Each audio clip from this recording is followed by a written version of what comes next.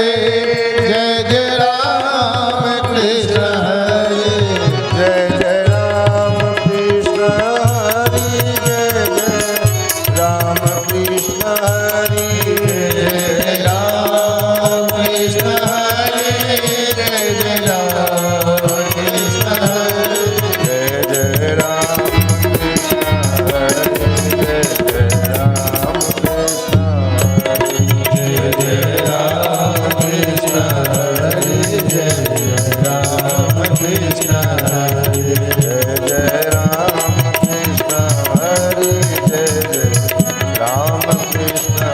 हरि जय जय राम कृष्ण हरि जय जय राम कृष्ण हरे जय जय राम कृष्ण हरे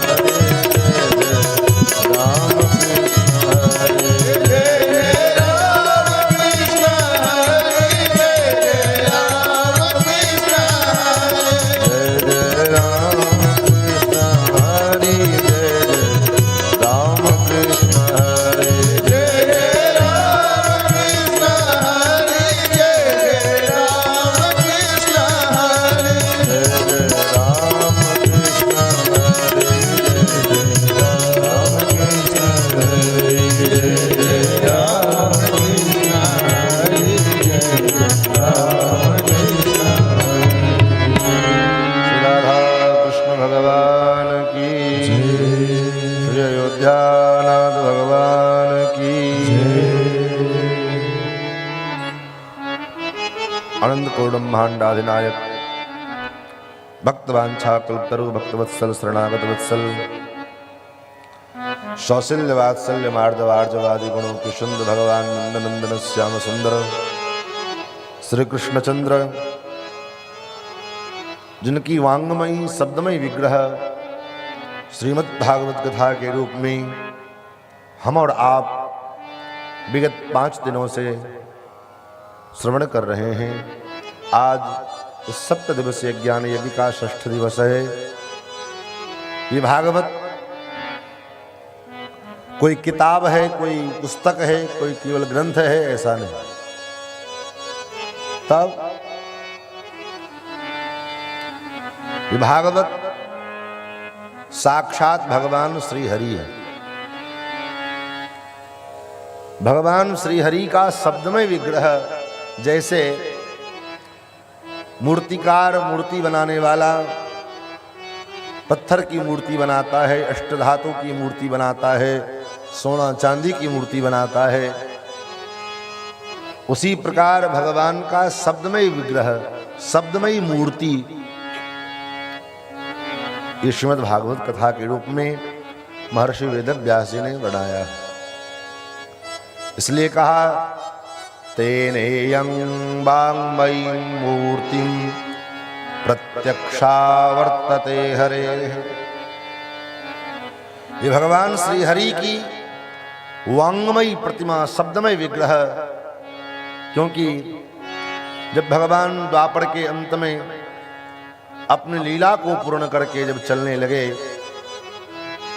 तो भगवान के परम श्रेष्ठ अत्यंत प्रिय, भगवान के अत्यंत लाडले दुलारे मित्र एवं भक्त श्री उद्धव जी ने भगवान से पूछा, प्रभु आप तो जा रहे हो, कलिकाल आ रहा है, इस कलयुग में जीव अपना उद्धार करने के लिए, अपना कल्याण करने के लिए कहाँ जाएगा? क्या साधन बचेगा, कौन सा उपाय बचेगा जिससे जीव, क्योंकि प्रायः जीव कलिकाल में आसुरी प्रवृत्ति के हो जाएगा, जीव का स्वभाव प्रायः आसुरी प्रवृत्ति का।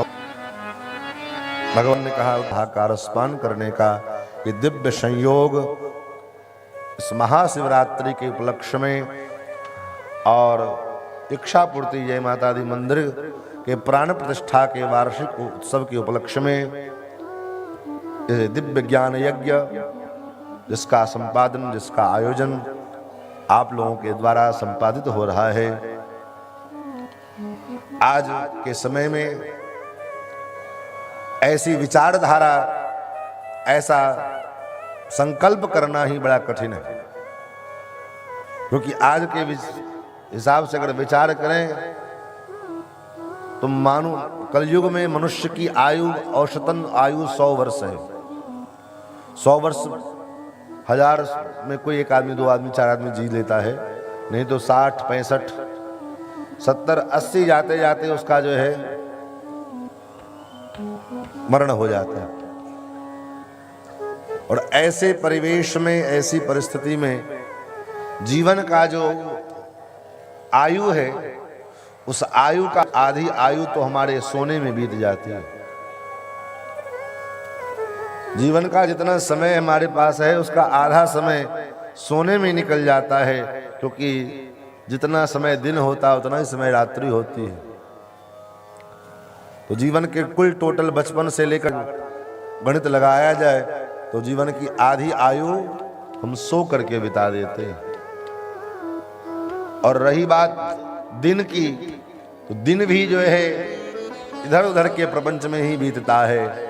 दिवाचार्थे हया राजन कुटुंब भरणे नवा, दिन जो है हमें अपने कुटुंबियों के भरण पोषण में व्यतीत हो जाता है, उन्हीं की चिंता में निकल जाता है। चीजों के चिंतन में ही दिन व्यतीत हो जाता है और रात्रि से तो सोने में का षष्ठ दिवस, छठा सत्र चल रहा है।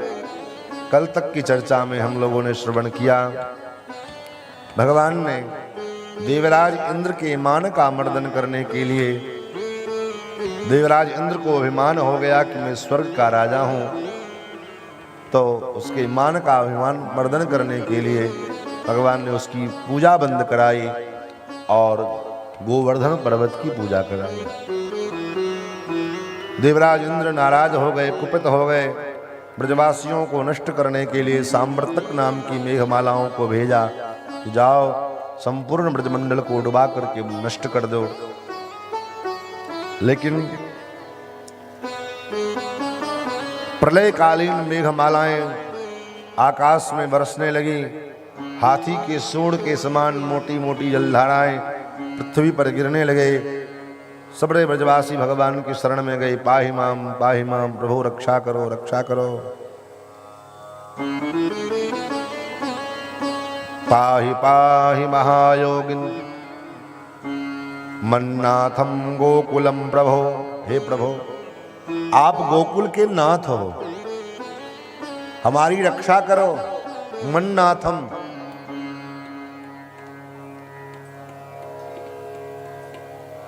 अनाथ दो प्रकार के अनाथ होते हैं।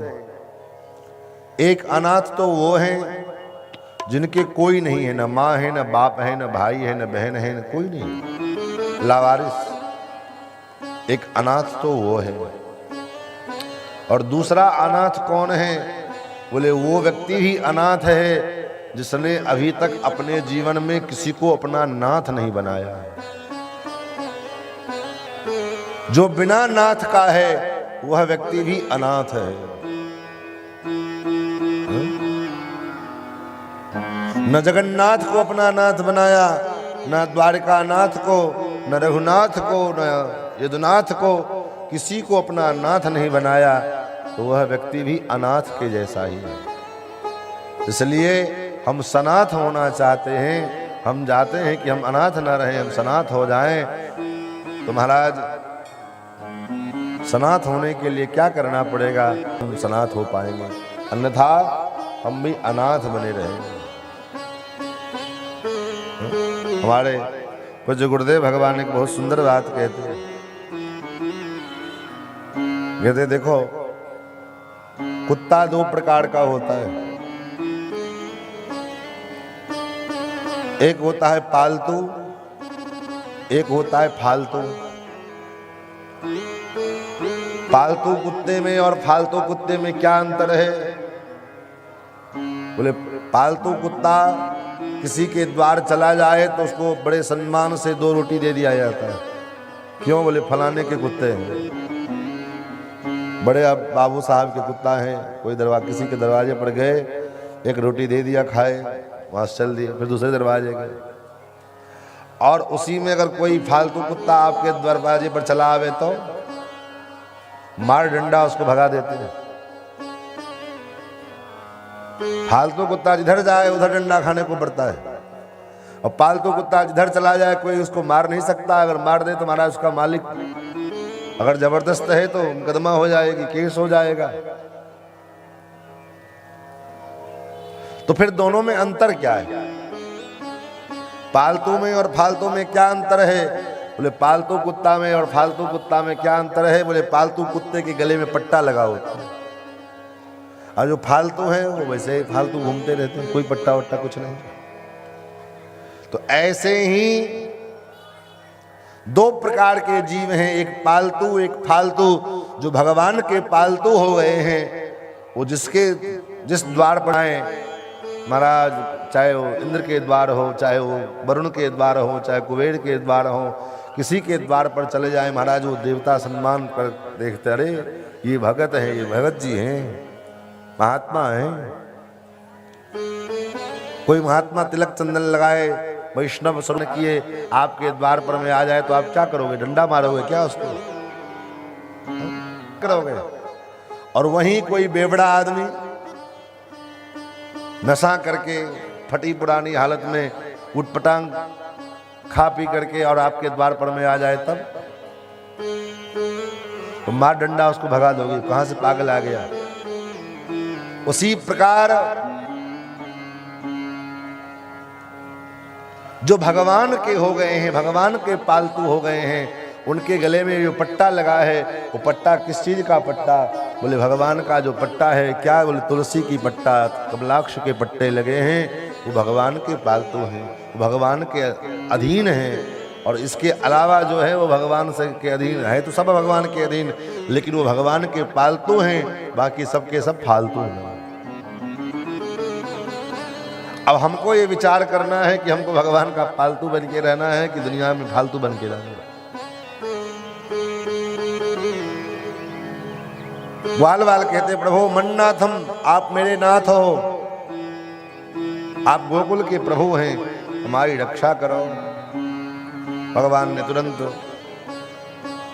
धन के शरण में गए और 7 कोस लंबे चौड़े गोवर्धन पर्वत को सहज ही उखाड़ लिया और उखाड़ करके कनिष्ठ का अंगुली पर धारण किया और उसके गर्त में सभी ग्वाल वालों को व्यवस्थित किया। 7 दिन 7 रात्रि तक बादल बरसते बरसते थक गए, लेकिन ब्रजवासियों का बाल बांका नहीं हुआ। हाथ की बाएं हाथ की कनिष्ठिका उंगली पर में, इकन्नी उंगली पर में भगवान ने गोवर्धन को धारण किया। मैया यशोदा के मन में भाव जगा कि मेरा लाला अभी छोटा सा है, कहीं आको या के अंगुली में मोच न आ जाए, या के हाथ में मोच न आ जाए। मैया सबड़े ब्रजवासी से प्रार्थना करती है, विनती करती है, क्या? अरे नख पर गिरिवर लीनो धार, कन्हैया मेरो वारो, नख पर गिरिवर लीनो धार, कन्हैया मेरो वारो, नख पर गिरिवर लीनो धार, कन्हैया मेरो वारो, नख पर गिरिवर लीनो धार,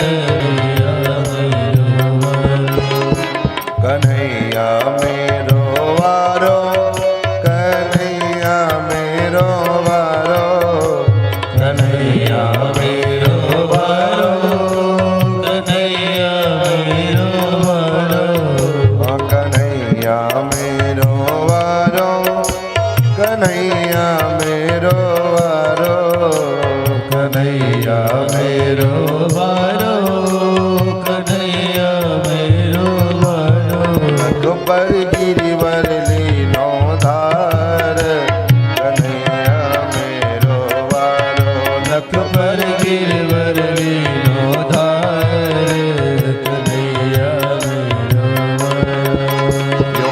कहे यशोदा मैया निक जोड़ लगाओ मेरे भैया, यूं कहे यशोदा मैया सब जोड़ लगाओ मेरे भैया, यूं कहे यशोदा सब जोड़ लगाओ मेरे भैया, यूं कहे यशोदा मैया सब जोड़ लगाओ मेरे भैया।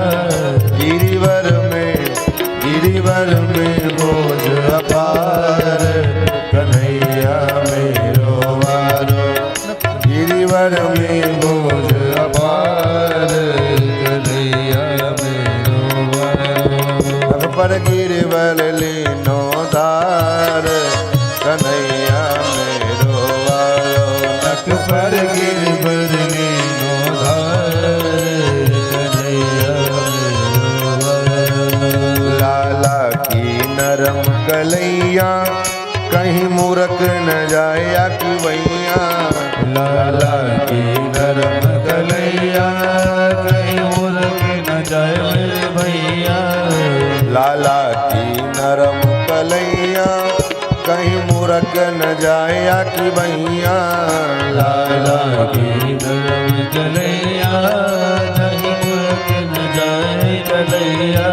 कैसे झेले किलो भार, कन्हैया मेरो वारो, कैसे झेले किलो भार, कन्हैया मेरो वारो, कैसे झेले किलो भार, कन्हैया मेरो वारो, कैसे झेले किलो भार, कन्हैया मेरो वारो। नख पर गिरिवर लीनो धार, कन्हैया मेरो वारो, नख पर गिरिवर लीनो धार, कन्हैया मेरो वारो। जब कोप इंद्र ने कीनो, ब्रज गोवर्धन कर लीनो, जब कोप इंद्र ने कीनो, गोवर्धन कीनो, जब कोप इंद्र ने कीनो, ब्रज गोवर्धन कर लीनो, जब कोप इंद्र ने कीनो, गोवर्धन कर लीनो।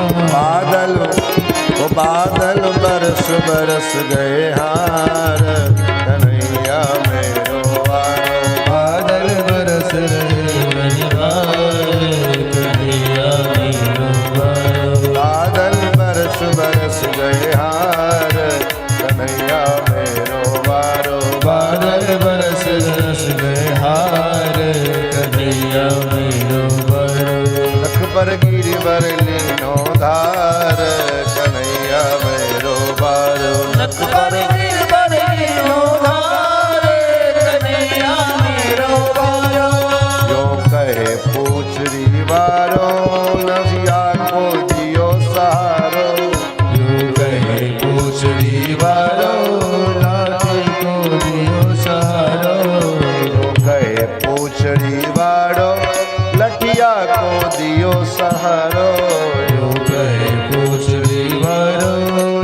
कन्हैया को दियो सहारा। रे मन भजले कृष्ण मुरारे कन्हैया मेरो वारो। रे मन भजले कृष्ण मुरारे कन्हैया मेरो वारो। रे मन भजले कृष्ण मुरारे कन्हैया मेरो वारो। रे मन भजले कृष्ण मुरारे कन्हैया मेरो वारो।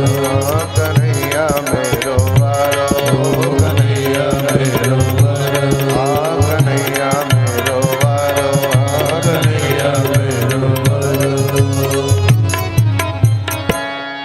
मैया ने जब प्रार्थना की तो सबरे ग्वाल बालन ने जो है लगाई अपनी लठिया डंडा गोवर्धन में, और सखान ने कहा लाला अब हमने सहारा दे दी, अब तू थोड़ा देर विश्राम कर ले। भगवान ने कहा भैया हम विश्राम करेंगे तो सब गड़बड़ रह जाएगा। बोले क्यों, तुझे क्या लग रहा है कि तू ही अकेले पूरा भार उठाया है? हम लोग भी अपनी लठिया लगाए हुए हैं, चिंता मत कर। भगवान ने जब कहा नहीं नहीं आप लोग रहने दो, सखान ने कहा दाढ़ी के तुझे क्या लगता है तू ही बड़ो पहलवान है क्या? तब थोड़ा नेक आराम कर क्यों नहीं करता जब मैं कह रहा हूं ना? भगवान ने कहा ठीक है तो देख लो फिर। भगवान ने थोड़ी सी उंगली हल्की सी नीचे की, सबके जितने लठिया डंडा थे चट चट चट करके सब टूटने लगे। सखान ने कहा कन्हैया पकड़ पकड़ थाम थाम। भगवान ने कहा देखा मैंने पहले कहा था। अच्छा, सखान ने पूछा लाला ये बता, हम लोग साथ साथ जन्म लिए, साथ साथ खेले, साथ साथ बड़े हुए, एक संग माखन खाए, फिर मेरे अंदर वो ताकत नहीं है, तुम्हारे अंदर ये ताकत कहां से आ गई? तेने अकेले पूरे गोवर्धन को उठाए लियो, आखिर ये ताकत कहां से आए? भगवान ने कहा मत पूछो, बता बता बात क्या है, कारण क्या है बताओ तो। भगवान ने कहा कछु माखन को बल भयो, कछ तो माखन का बल हुआ। बोले कछु गोपन करी सहाय, कुछ तुम ग्वाल वालों ने सहायता की। बोले हमने क्या सहायता की, हमने तो लठिया लगाए, वो लठिया टूट गई तो हमने कौन सी सहायता कर दी? भगवान ने कहा तुम्हारे ही ताकत से हमने गोवर्धन को उठाए। बोले कैसे? तो तुम लोग जो हमारी ओर देख रहे थे, ताक रहे थे ना, सो तुम्हारे ताकने से हमारे अंदर ताकत आ गई। सुदामा ने कहा अच्छा तभी पता चले कल से कमजोरी काहे हो रही है, तो शरीर में इतनी कमजोरी कहां से आ गई? सबड़े ताकत तो तैने खींच ली होए, और कारण क्या है? बोले और मूल कारण है, बोले कछु माखन को बल बढ़्यो, कछु गोपन करी सहाय, और श्री राधा जो की कृपा ते मैंने गिरिवर लियो उठा। श्री राधा रानी की कृपा हुई, इस कारण से मैंने गोवर्धन को उठाया। छो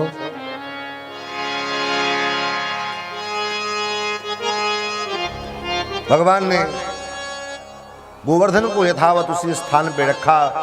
देवराज इंद्र को अनुभव हुआ कि कोई सामान्य मानव नहीं है। भगवान के स्वरूप को देवराज इंद्र जब समझ गए, अब हिम्मत नहीं पड़ रही देवराज इंद्र की कि भगवान के पास कैसे जाएं, किस मुंह लेकर के जाएं भगवान के पास। तो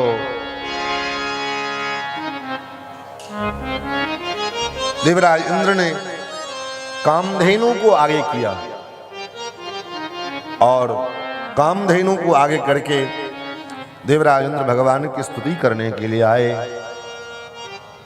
भगवान ने इंद्र से कहा देवेंद्र तुमको मान हो गया था, अभिमान हो गया था कि मैं देवताओं का राजा हूं, तुम्हारे इस अभिमान को दूर करने के लिए मैंने ऐसा किया।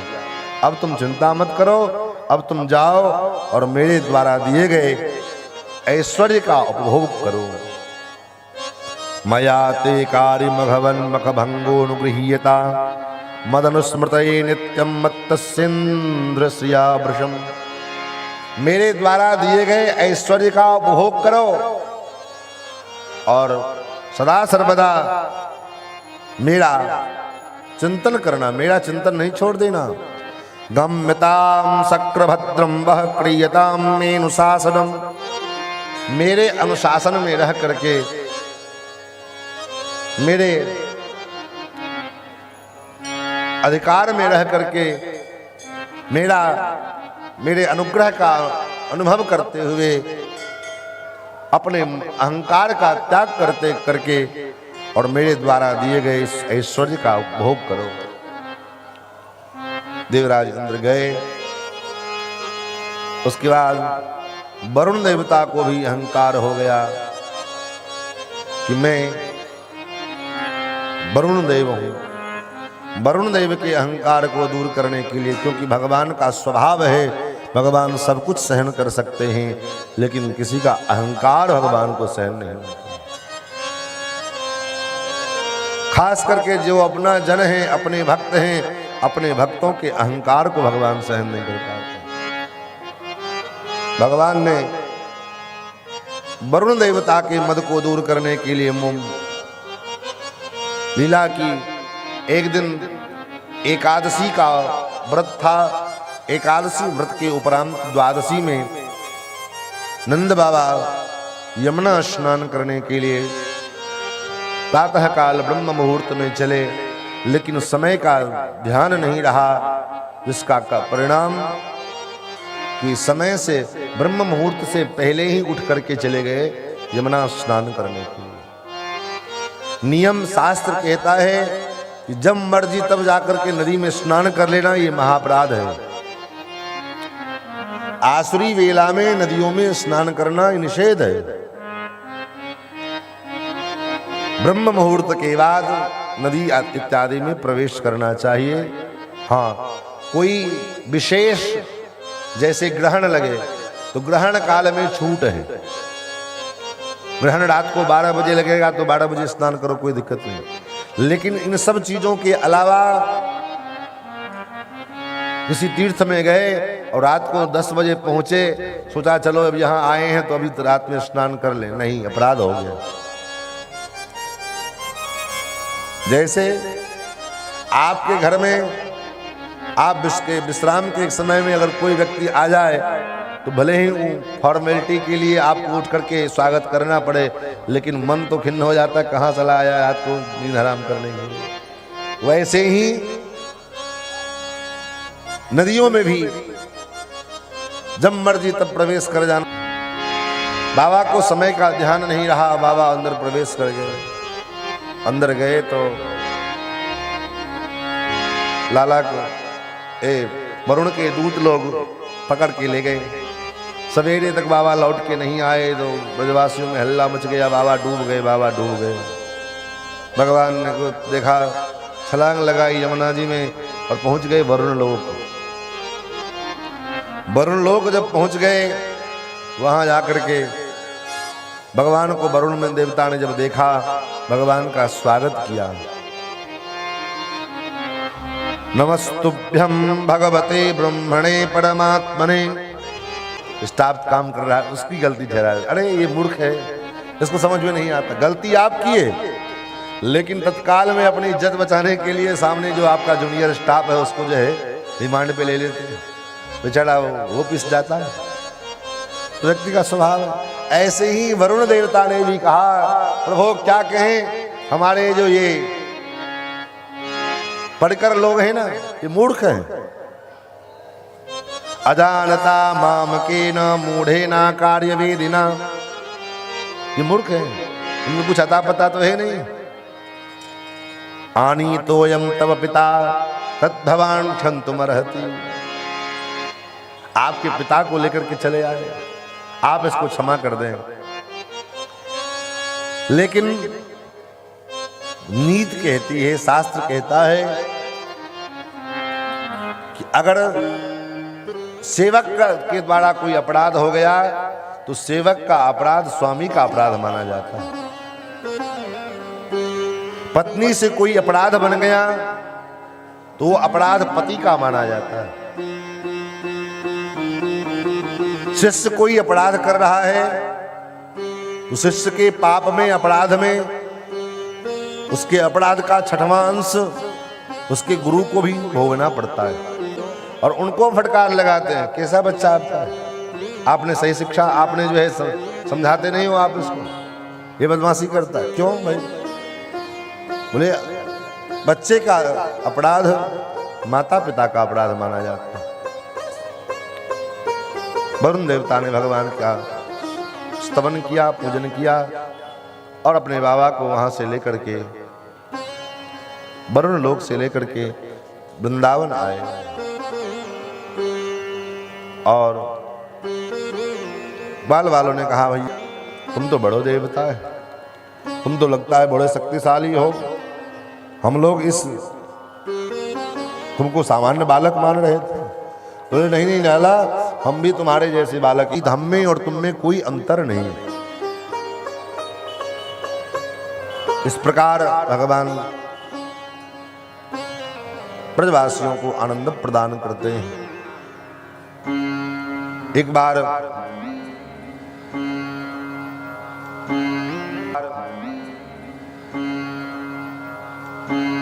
एक गोपी भगवान ने जो ब्रज गोपियों को, जो गोपियां भगवान को अपने प्रियतम के रूप में मानती हैं, ऐसे उन ब्रज गोपियों को अपने प्रियतम के रूप में मानती हैं, ऐसे उन ब्रज गोपियों को भगवान जड़ हो चेतन हो,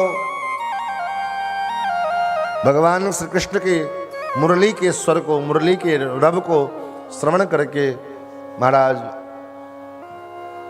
पिघल जाते हैं, स्तंभित हो जाते हैं। वेणु गीत में गोपियां श्री कृष्ण के मुरली की चर्चा करते हुए आपस में चिंतन करती हैं, संसंधान करती हैं कि श्री कृष्ण की बांसुरी की क्या महिमा है। गोपियां कहती हैं कि ये कृष्ण की जो बांसुरी है बड़ी गजब की है। क्या गजब है? धन्यास्म मूढ़मतयो, धन्यास्म मूढ़मतयोऽपि हरण्य एता। धन्य है वृंदावन की वो हिरणियां, वो हिरणी जो श्याम सुंदर श्री कृष्ण के बांसुरी की ध्वनि को श्रवण करने के लिए अपने कृष्णसार मृग, अपने पति के संग जो है, अपने बच्चों के संग श्री कृष्ण के अमृतमयी मुरली के रब को श्रवण करने के लिए आते हैं। श्याम सुंदर जब श्री कृष्ण जब मुरली बजाते हैं तो गाय जब चरती रहती है और जब कृष्ण बांसुरी बजाते हैं तो गाय घास चरना बंद कर देती हैं, अपने दोनों कानों को खड़े करके और मानो अपने कानों के द्वारा मुरली के रब को पी रही हैं। बछड़े दूध पीते रहे और उस समय अगर नंदनंदन श्याम सुंदर श्री कृष्णचंद्र उनकी मुरली की ध्वनि अगर उनको सुनाई पड़ जाए तो महाराज बछड़े दूध पीना बंद कर देते हैं, ना अपने माँ के थन को छोड़ पाते हैं, ना दूध पी पाते हैं। परिणाम क्या होता है? परिणाम होता है कि बगल से दूध टप टप टप टप चूता रहता है और वो अपने कानों को खड़े करके श्याम सुंदर श्री कृष्ण के मुरली के रब को सुनते रहते हैं, श्रवण करते रहते हैं। सावस स्तनपयः कवलास्मतस्थो। आकाश में पक्षी चहचहाते रहें, आकाश में पक्षी उड़ते रहें और श्याम सुंदर श्री कृष्ण की बांसुरी की ध्वनि सुनाई पड़ जावे तो आकाश में वो पक्षी स्तंभित हो जाते हैं। जहाँ हैं न उड़ते हैं न गिरते हैं, वहीं खड़े रहते हैं। अरे और तो और ये तो चेतन है, जड़ की क्या दशा है। गोपियां कहती हैं, हे श्याम सुंदर, जब मैं रसोई बनाया करूं उस समय तो कम से कम आप मुरली मत बजाया करो। क्यों? क्योंकि आप जब उस समय मुरली बजाते हो तो मेरे सूखे हुए लकड़ी गीले हो जाते हैं। कैसे? मुरहर रंधन समय माकुर मुरली रवम मधुरम। हे मुरहर, कम से कम रंधन के समय, भोजन बनाते समय आप मुरली का वादन मत किया करो। क्या होता है? बोले महाराज, होता ये है कि मेरी सूखी लकड़ी में से रस निकलने लगता है, और जब रस पथ, कोई भी एक नियम एक भी दिन छूटना नहीं चाहिए, और उस नियम को आप 12 वर्ष तक लगातार करते रहते हैं तो एक ना एक दिन वो नियम सिद्ध हो जाता है कि माला बना करके और ठाकुर जी को पहनावे। 8 साल, 7 साल, 6 साल ऐसे करते करते 12 वर्ष पूर्ण को हो गए। अंतिम दिन जिस दिन था, उस दिन माला लेकर के जब गए बाबा ने कहा, प्रभु आज हमारा अंतिम दिन है 12 वर्ष होने में, आज मैं आपके यहाँ पर आया हूँ। आज तो मैं आया हूँ, लेकिन कल आपको मेरे द्वार पर आना पड़ेगा। आपको माला धारण करने के लिए कल आपको मेरे द्वार पर आना पड़ेगा। बोल करके बाबा चले गए। सवेरा हुआ, बाबा स्नान इत्यादि करके भगवान आएंगे ऐसा विचार करके अनेक पकवान, अनेक व्यंजन बनाना आरंभ किया। सुबह से शाम हो गई, भगवान नहीं आए। बाबा को बड़ा क्रोध आया, और जितना पकवान इत्यादि बनाया था सबको बांधा गठरी में और लेकर के चल दिए बरसाने की ओर। जैसे बरसाने की ओर चले, झटकते झटकते मंद मंद मुस्कुराते हुए चला रहा है। ए छोड़ा, ये गैया किसकी है? बाबा, सबड़ी गैया नंद बाबा की है। जल्दी हटा, मुझे उस पार जानो है। बाबा, अब गैया तो अपने मन से हटेगी, हम क्या करें यहाँ में? अब 1-2 गैया तो है नहीं, हजारन गैया हैं। अब आपको प्रतीक्षा करनी पड़ेगी। बाबा खींच गए। बाबा ने कहा, एक तो वो नंद का छोड़ा सवेरे से भूखे प्यासे बिठा के रखा है, और ऊपर से तुम आ गए हो परेशान करने के लिए, और पसार फैलाया पूरा जो है। बाबा कॉल उठाए खाने के लिए, छोड़ा तू भी खा। तो बाबा, कैसे खाऊं? मेरे हाथन में तो गोबर लगे हैं, धूल मिट्टी लगी है, कैसे खाऊं? अपने हाथन से खिलाए दे। अब बाबा ने आते, तब तो मैं जानता कि तुम आते।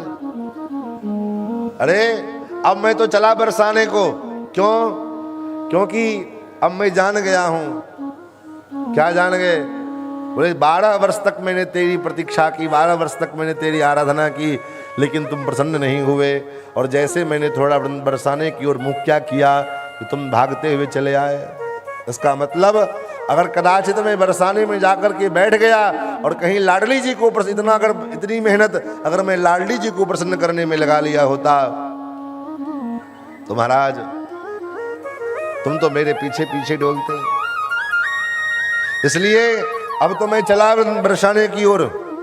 अब मैं यहाँ रहने वाले नहीं हूँ, मैं तो श्री किशोरी जी के चरणारविंद में जा रहा हूँ। और बाबा उठाए गठरिया और लेकर के चल दिए श्री किशोरी जी की ओर। भगवान पीछे पीछे डोल रहे हैं। मानो संकेत क्या है?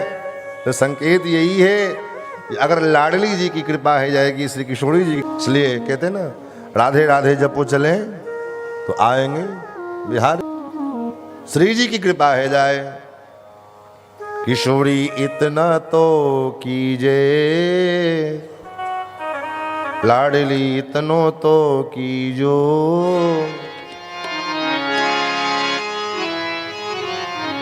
जग जंजाल छुड़ाय वास, बरसाने को दीजो।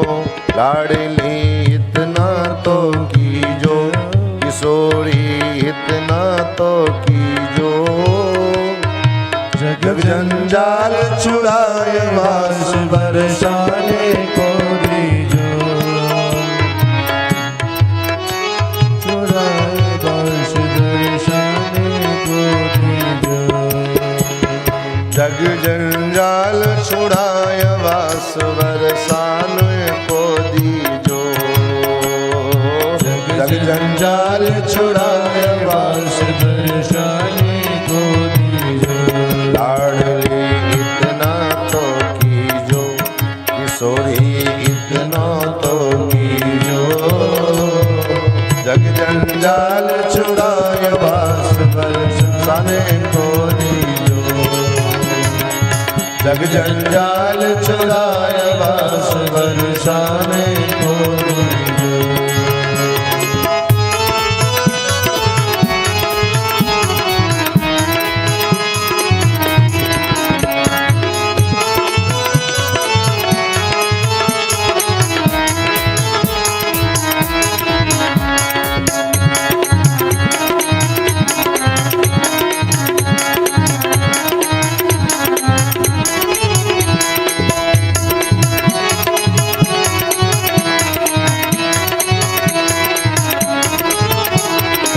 भोर होत महलन में थारे सेवा में निस जाऊं, भोर होत महलन में थारे सेवा में निस जाऊं।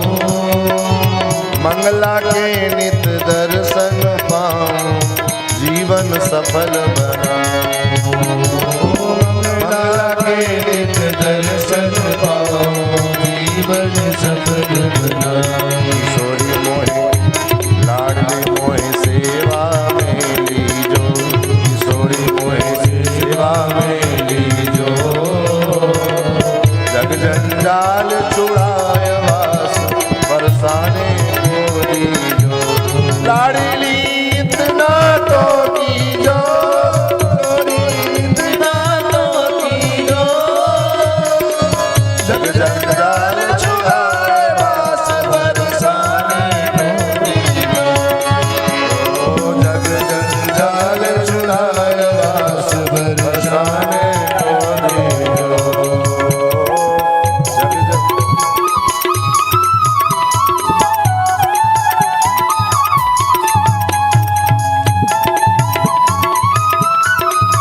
श्री राधे।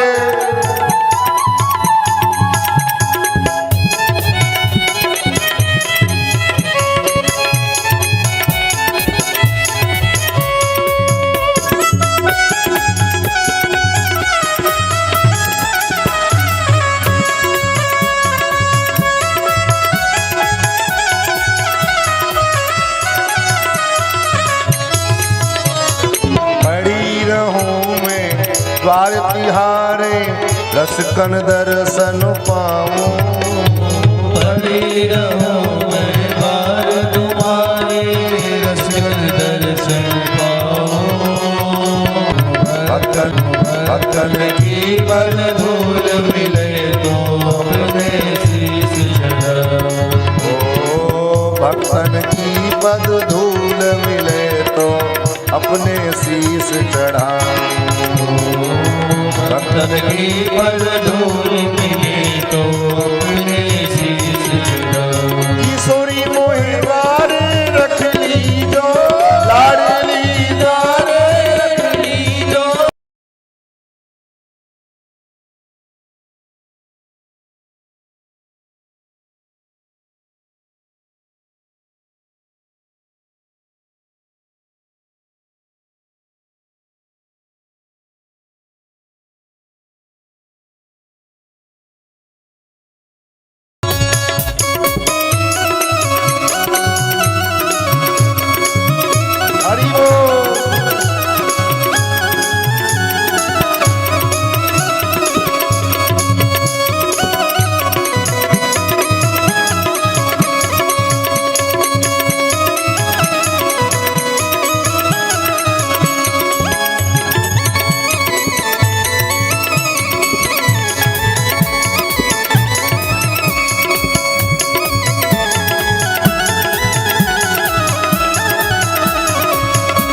के खाओ, भोग लगे तो ब्रजवासिन के भूख मांग के खाओ, भूख लगे तो ब्रजवासिन के टूक मांग के खाओ, भोग लगे तो ब्रजवासिन के टूक मांग के खाओ।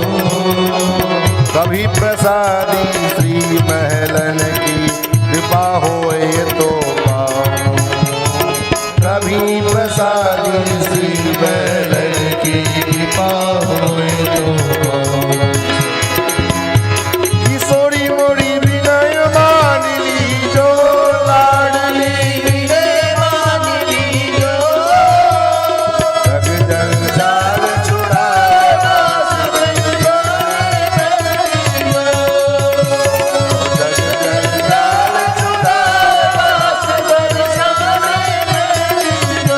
किशोरी इतना तो लीजो, लाडली इतना तो लीजो,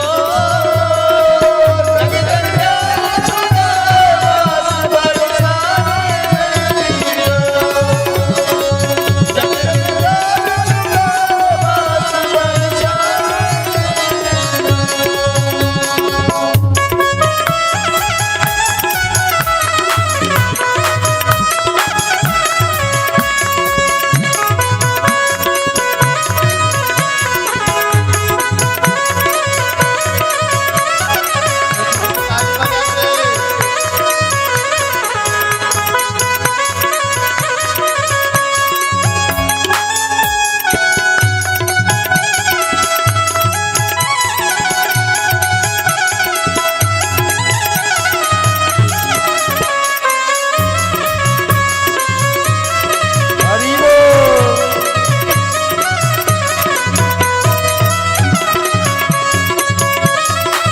आपकी ताली बंद कर रही है महाराज, इससे मजा नहीं आया। भजन का आनंद लेना है तो आपकी दोनों हाथों की ताली बजनी चाहिए, मीठी मीठी तालियों के संग।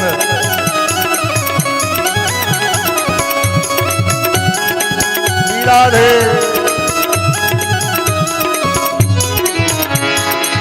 राधे राधे रटो निरंतर तेरे ही गुण गाओ, राधे राधे रटो निरंतर तेरे ही गुण गाओ, राधे राधे रटो निरंतर तेरे ही गुण गाओ, राधे राधे रटो निरंतर तेरे ही गुण गाओ, तेरे ही गुण गाय गाय मैं तेरी ही हो जाऊं, तेरे ही गुण गाय गाय मैं तेरी ही हो जाऊं, तेरे ही गुण गाय गाय मैं तेरो ही है जाऊं, तेरे ही गुण गाय गाय मैं तेरी ही हो जाऊं। जिनके मन में इच्छा है कि हम श्री किशोरी जी के हो जाएं, उठाइए दोनों हाथ और मेरे साथ मुझे भी जगाइए। किशोरी मोहे अपनी कर लीजो, लाडली अपनी कर लीजो, जग जंजाल छुड़ावा बरसाने लीजो, जग जंजाल छुड़ावा बरसाने लीजो। किशोरी इतना तो कीजो, लाडली इतना तो कीजो, जग जंजाल छुड़ावा बरसाने लीजो, जग जंजाल छुड़ावा बरसाने को लीजो, जग जंजाल छुड़ावा बरसाने जग जंजाल छुड़ावा बरसाने को लीजो, जंजाल छुड़ावा बोल बरसाने वारी की श्री वृषभान दुलारी की। महाराज जब तक श्री किशोरी जी की इच्छा कृपा न होवे, उनकी कृपा करुणा के बिना श्याम सुंदर के पदनख मणि चंद्रिका का आस्वादन संभव ही नहीं। आज उन गोपांगनाओं के मन को, उनके मनोरथ को पूर्ण करने के लिए श्याम सुंदर ने उनका आह्वान किया। निमंत्रण तो पहले दे चुके थे, आह्वान किया। उनका आह्वान करने के लिए गोविंद ने मुरली बजाई। भगवान अपिताहरात्रि शरदोत्फुल्ल मल्लिका वीक्षरंतुम मनश्चक्रे योग माया उपाश्रितः। और उन गोपांगनाओं के साथ रंतुम मनश्चक्रे रमण करने के लिए श्याम सुंदर ने मन को बनाया और उन गोपांगनाओं का आवाहन किया। क्या किया? निशम्य गीतम तदनंग वर्धनम ब्रजस्त्रियः कृष्ण गृहीत मानसा। निशम्य गीतम, श्याम सुंदर ने मुरली बजाई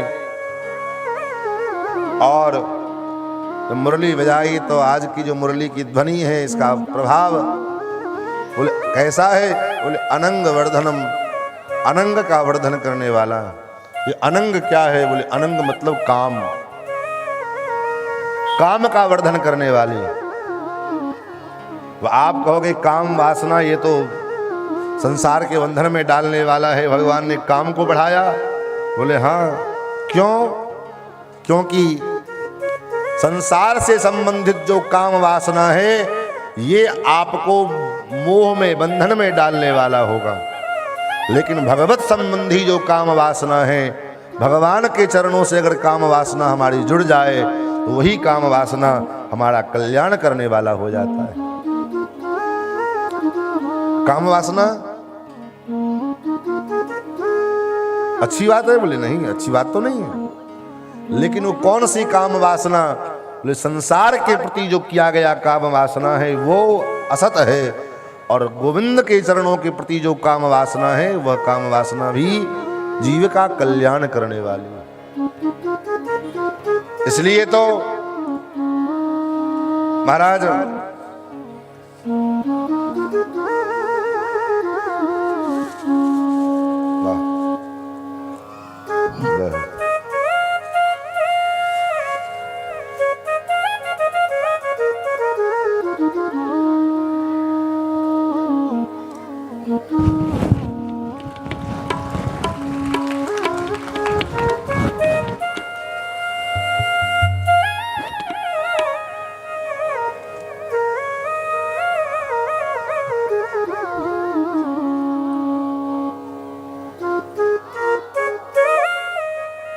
श्री सीतारामचंद्र भगवान की जय।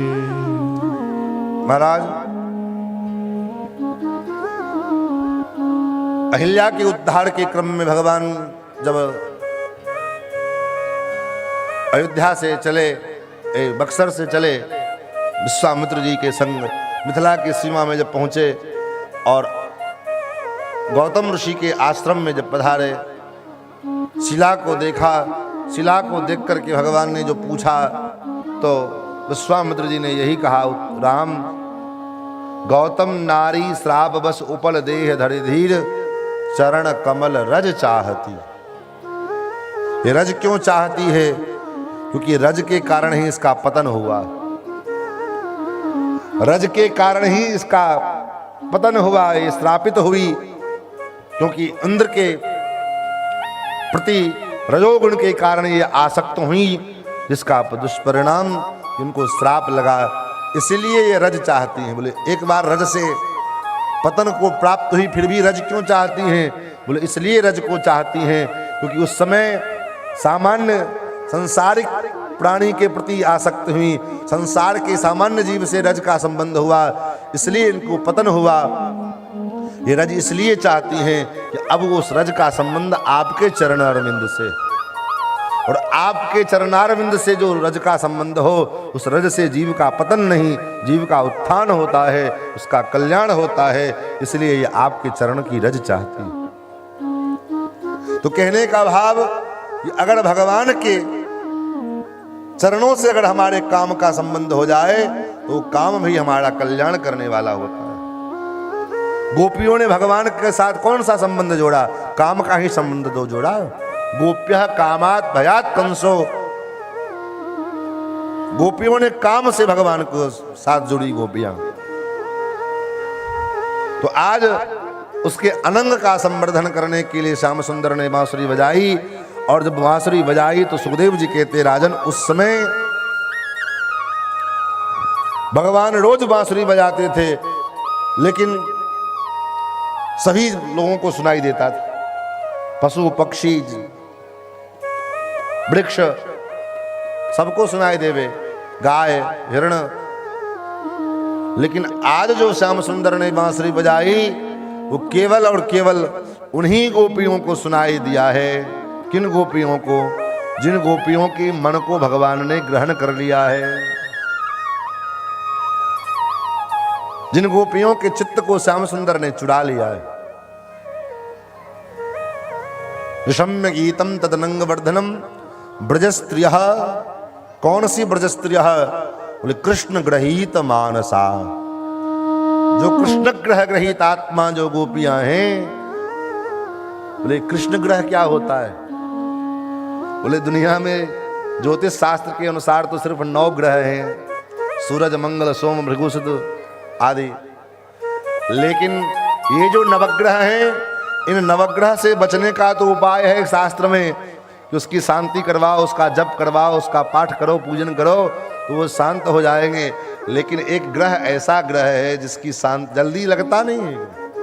ये ग्रह जल्दी से किसी को लगता नहीं है, और एक बार काऊ को लग जावे तो बिना महाराज कोई उपाय नहीं, तो छूटने वाला नहीं है। तो कौन सा ग्रह है? बोले श्री कृष्ण ग्रह। ये कृष्ण ग्रह अगर एक बार किसी को पकड़ ले तो महाराज कोई उपाय कर लो, ये छूटने वाला नहीं है। ये तो महाराज जन्म जन्मांतर तक धरा रहेगा। तो ऐसी जो कृष्ण ग्रह ग्रहित आत्मा गोपियां, जिनके चित्त को, जिनके मन को गोविंद ने ग्रहण कर लिया है, ऐसी जो गोपियां हैं, उन गोपियों के, उन्हीं गोपियों को केवल आज बांसुरी की ध्वनि सुनाई दी। अब प्रश्न उठता है, भाई बांसुरी बजी तो सबको सुनाई देना चाहिए, सबको, सबके कानों में जाना चाहिए, केवल उन्हीं गोपियों के कान में क्यों नहीं? बोले देखो, फोन का कनेक्शन, सभी फोन का एक दूसरे से कनेक्टेड है, लेकिन घंटी कहाँ बजती है? घंटी कहाँ बजेगी? जहां पर में जिसका नंबर डायल किया जाएगा उसी जगह घंटी बजेगी। सभी नेटवर्क एक दूसरे से कनेक्टेड तो हैं, लेकिन घंटी उसी का बजेगा जिसका नंबर डायल किया जाएगा। उसी प्रकार महाराज भगवान ने जो आज बांसुरी बजाई है वो उन्हीं गोपांगनाओं को सुनाई दे रहा है जो गोपियां भगवान को चाहती हैं। इसके पीछे का कारण क्या है? बोले कारण यही है, बोले कारण ये है कि आज इस बांसुरी के ऊपर में विशेष नंबर डायल किया गया। बोले कैसा नंबर डायल किया गया? बोले प्रेम का कोड डायल किया गया। वो प्रेम का कोड क्या है? बोले श्री राधा रानी, श्री किशोरी जी। राधा धरामृत लवम वैश्यवंशी। आचार्य लोग कहते हैं कि श्री राधा जी के अधर के ऊपर में उस अमृत को पहले भगवान ने पधराया और उनके द्वारा उनके अधरामृत को उस बांसुरी में लगाया, और तब जब भगवान अपने अधर के ऊपर रख करके उसको बजाए तो वो बांसुरी की ध्वनि केवल उन्हीं गोपियों को सुनाई दी जो गोपियां कृष्ण को चाहती थी। जो गोपियां श्री कृष्ण को अपने प्रियतम के रूप में चाहती थी, केवल उन्हीं गोपियों को आज की ये बांसुरी की ध्वनि सुनाई दी, बाकी गोपियों को नहीं सुनाई दिया और ग्वाल वालों को नहीं सुनाई दिया। और जब सुनाई दिया तो गोपियां चल पड़ी। कैसे चल पड़ी? सुखदेव जी कहते हैं, राजन कोई गोपी गाय दूह रही थी, कान में बांसुरी की ध्वनि सुनाई दिया, दोहनी को, बाल्टी को वहीं रखा, दोहनी वहीं पकड़ दिया, चल पड़ी। कोई गोपी अपने बच्चे को दूध पिला रही थी, कानों में कृष्ण के बांसुरी की ध्वनि सुनाई पड़ा, चल पड़ी। कोई गोपी पति की सेवा कर रही थी, कानों में बांसुरी की ध्वनि सुनाई दिया, चल पड़ी। कोई गोपी आंख में अंजन लगा रही थी, एक आंख में लगाए दूसरे आंख में लगाना बाकी था, तब तक कान में बांसुरी की ध्वनि सुनाई पड़ा, चल पड़ी। कोई गोपी महाराज कपड़े बदल रही थी, कान में बांसुरी की ध्वनि सुनाई दिया, चल पड़ी। मानो संकेत क्या है? वे संकेत यही है कि हम भगवान के पास जाने के लिए तैयार हों तो किसी भी प्रकार की कोई भूमिका की आवश्यकता नहीं है, कोई भूमिका नहीं। भगवान के शरण में जाने के लिए किसी भी प्रकार की तैयारी की आवश्यकता नहीं, कोई भूमिका की आवश्यकता नहीं। हम जैसे हैं, जिस प्रकार हैं, हे ठाकुर हम आपके हैं और भगवान के शरण में चल देना चाहिए। कोई तैयारी, कोई साज सज्जा नहीं। और आप जैसे हैं वैसे अगर आप भगवान के शरण में चल लोगे तो भगवान को स्वीकार करने में भी दिक्कत नहीं आएगी। और अगर थोड़ी भी बहुत बनावटी अगर जीवन में आ गया, भगवान को विचार करना पड़ेगा कि इसको स्वीकार करें कि न करें। इसलिए हम जैसे हैं परमात्मा के चरण में उसी प्रकार चल दें। गोपियां चल पड़ी। जब चली तो महाराज घर के लोगों ने रोका, कहाँ? रात के 10 बजे 11 बजे कोई अकेले घर से बाहर निकले ले जाए तो स्वाभाविक है पति पूछेगा, भाई पूछेगा, पिता पूछेंगे, वो भी स्त्री जाति। अब आज का तो समय अलग बात है, जिसको जो मर्जी मन में आवे, जब मन करे तब आवे तब जावे। लेकिन मर्यादा तो यही कहता है कि स्त्री का देख रेख करना माता पिता भाई जो है पति का कर्तव्य है, क्योंकि स्वतंत्र छोड़ देने से उसकी बुद्धि में विकृति आ सकती है। तावार्यमाणा पति भी पितृ भी भ्रातृबंधु भी, पिता ने, भाई ने, बंधु बांधवों ने रोका। कहाँ? अब कहाँ जाना है ये कोई नहीं कह रही, खाली जाने दो। अब कहाँ जाना है ये तो बताओ, लेकिन कोई नहीं, जाने दो। घर वालों ने क्या किया? बोले घर वालों ने घर में ले जाकर के बंद कर दिया। लगता दिमाग खराब हो गया, पागल हो गई। रात के समय में अकेले जाने के लिए जिद कर रही, कहाँ जाना है कोई ठिकाना नहीं। घर में बंद कर दिया सभी गोपियों को, उसके अपने अपने घर वाले कमरे में बंद कर दिए। और जब कमरे में बंद कर दिए महाराज, तो उन गोपांगनाओं के मन में बड़ी पीड़ा हुई। और जब पीड़ा हुई तो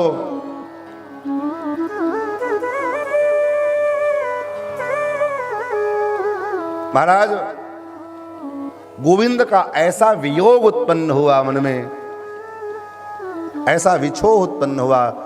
ठाकुर के जो है स्वरूप, ठाकुर के जो है छटाएं मन में घुमरने लगी। भगवान के स्वरूप का चिंतन करते हुए गोपियों के हृदय में ऐसा वियोग उत्पन्न हुआ। सुखदेव जी कहते हैं उस वियोग के अग्नि में, विरहाग्नि में, क्योंकि विरह की जो अग्नि होती है वह विष के अग्नि से भी अत्यधिक तापमान होती है। विरह की जो ज्वाला होती है वो भयंकर नाग के विष की ज्वाला से भी ज्यादा खतरनाक होती है। इसलिए तो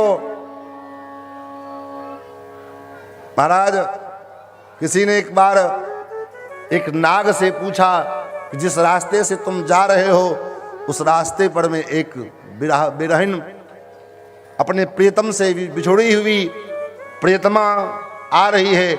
नाग ने तुरंत अपना रास्ता बदल लिया। तो कहा कि रास्ता क्यों बदल रहे हो भाई? बोले महाराज तुम्हारे अंदर तो तुम तो विषधर हो, अत्यंत विषैले, तुम्हारा वो क्या बिगाड़ेगी? बोले नहीं नहीं, ये तुम्हारा भूल है, हमारे अंदर जो विष है उससे भी अत्यधिक विष एक प्रियतमा से बिछड़ी हुई एक विरहीन का होता है। इसलिए इस नाग ने भी अपना मार्ग बदल लिया। तो आज उस विषद ज्वाला में, विरह की अग्नि की ज्वाला में महाराज गोपियां ऐसा झुलसी हैं कि उनके जन्म जन्मांतर के जितने पाप ताप संताप थे वो सारे पाप जल करके नष्ट हो गए। और उसके बाद फिर गोपियों ने श्याम सुंदर का स्वरूप का ध्यान किया। कैसा स्वरूप है ठाकुर का? सांवला सलोना स्वरूप है।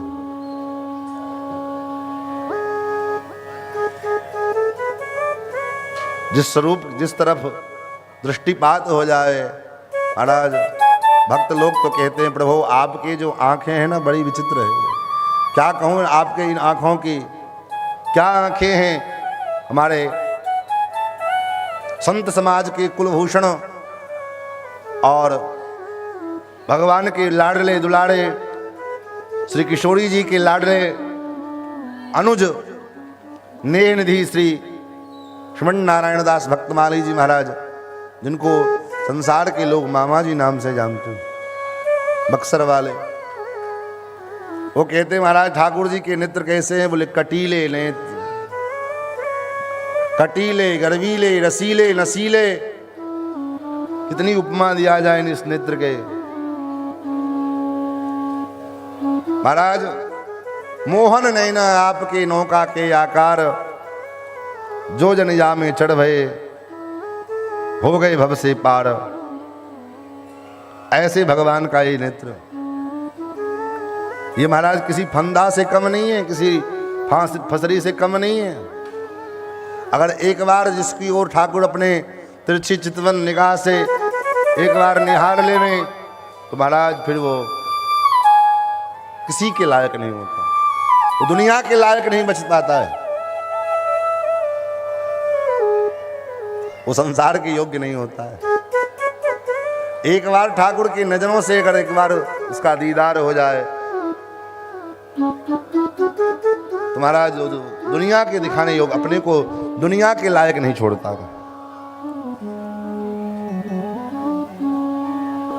इसलिए तो भक्तों ने कहा प्रभु आपके जो काले काले अलके हैं आंखें हैं वो कैसी है? बोले किसी फंदे से कम नहीं है। काली काली अलकों के फंदे क्यों डाले, काली काली अलकों के फंदे क्यों डाले। हमें जिंदा रहने दे मुरली वाले, हमें जिंदा रहने दे मुरली वाले। काली काली अलकों की, काली काली अलकों, काली काली अलकों के फंदे क्यों डाले, काली काली अलकों के फंदे क्यों डाले। हमें जिंदा रहने दे मुरली वाले, हमें जिंदा रहने दे मुरली वाले। मुरली वाले, मुरली वाले, मुरली वाले, मुरली वाले, मुरली वाले, मुरली वाले, मुरली वाले। ओ काली काली अलकों के फंदे, काली काली अलकों के फंदे क्यों डाले। हमें जिंदा रहने दे मुरली वाले, हमें जिंदा रहने दे हमें जिंदा रहने दे मुरली वाले, हमें जिंदा रहने दे मुरली वाले। मुरली वाले, मुरली वाले, मुरली वाले, मुरली वाले, मुरली वाले, मुरली वाले, मुरली वाले।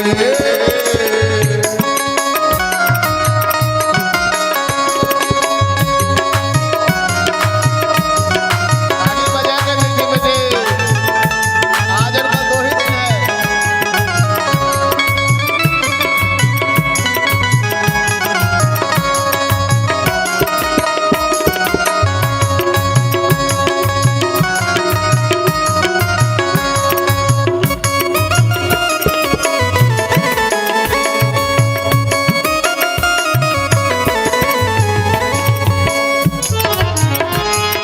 सितमगर हो हम खूब पहचानते हैं, सितमगर हो तुम खूब पहचानते हैं, सितमगर हो तुम खूब पहचानते हैं, सितमगर हो तुम खूब पहचानते हैं। तुम्हारी अदाओं को हम जानते हैं, तुम्हारी अदाओं को हम जानते हैं, तुम्हारी अदाओं को हम जानते हैं, तुम्हारी अदाओं को हम जानते हैं। सितमगर हो तुम खूब पहचानते हैं, सितमगर हो तुम खूब पहचानते हैं, तुम्हारी अदाओं को हम जानते हैं, तुम्हारी अदाओं को हम जानते हैं। हरे में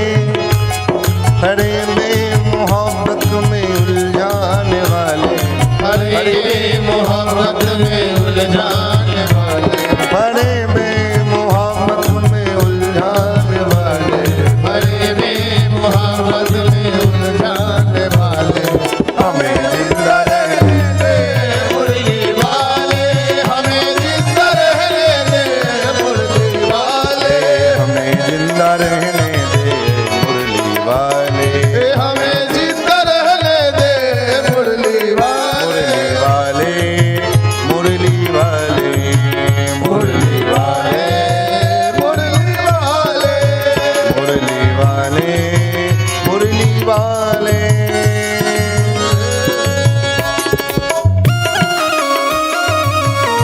भाव से सभी गाएंगे श्री राधे।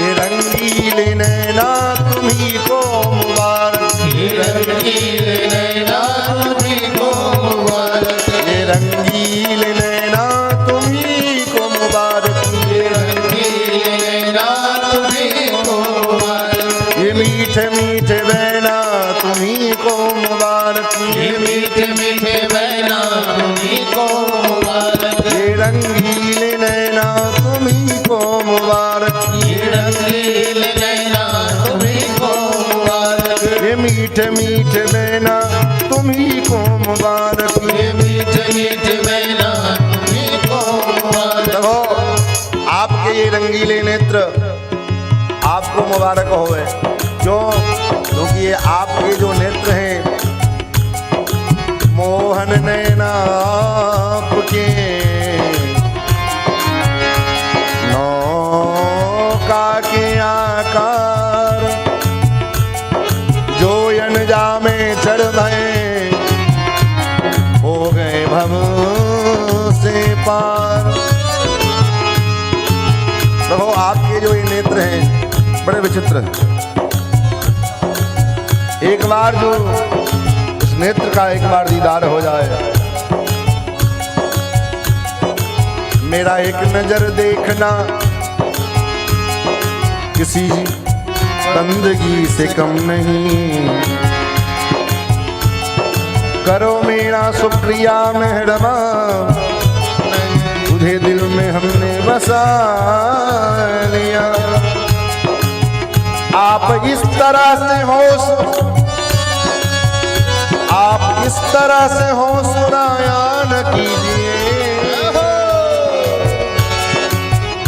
बंधन के सामने सामने आया न कीजिए, यू बंधन के सामने सामने आया न कीजिए।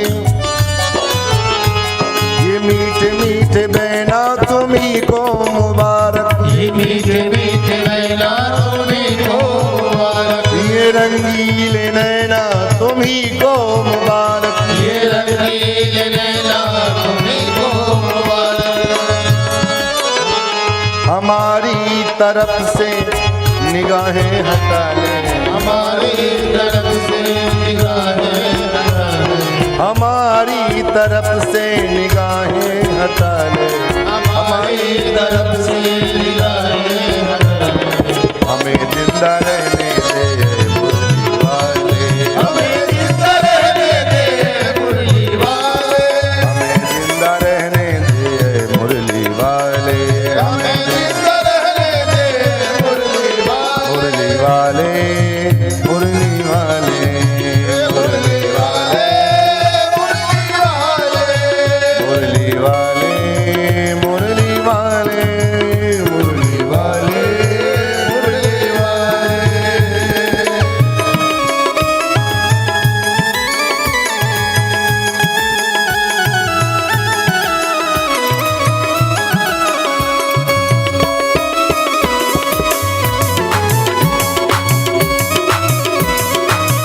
हरि बोल।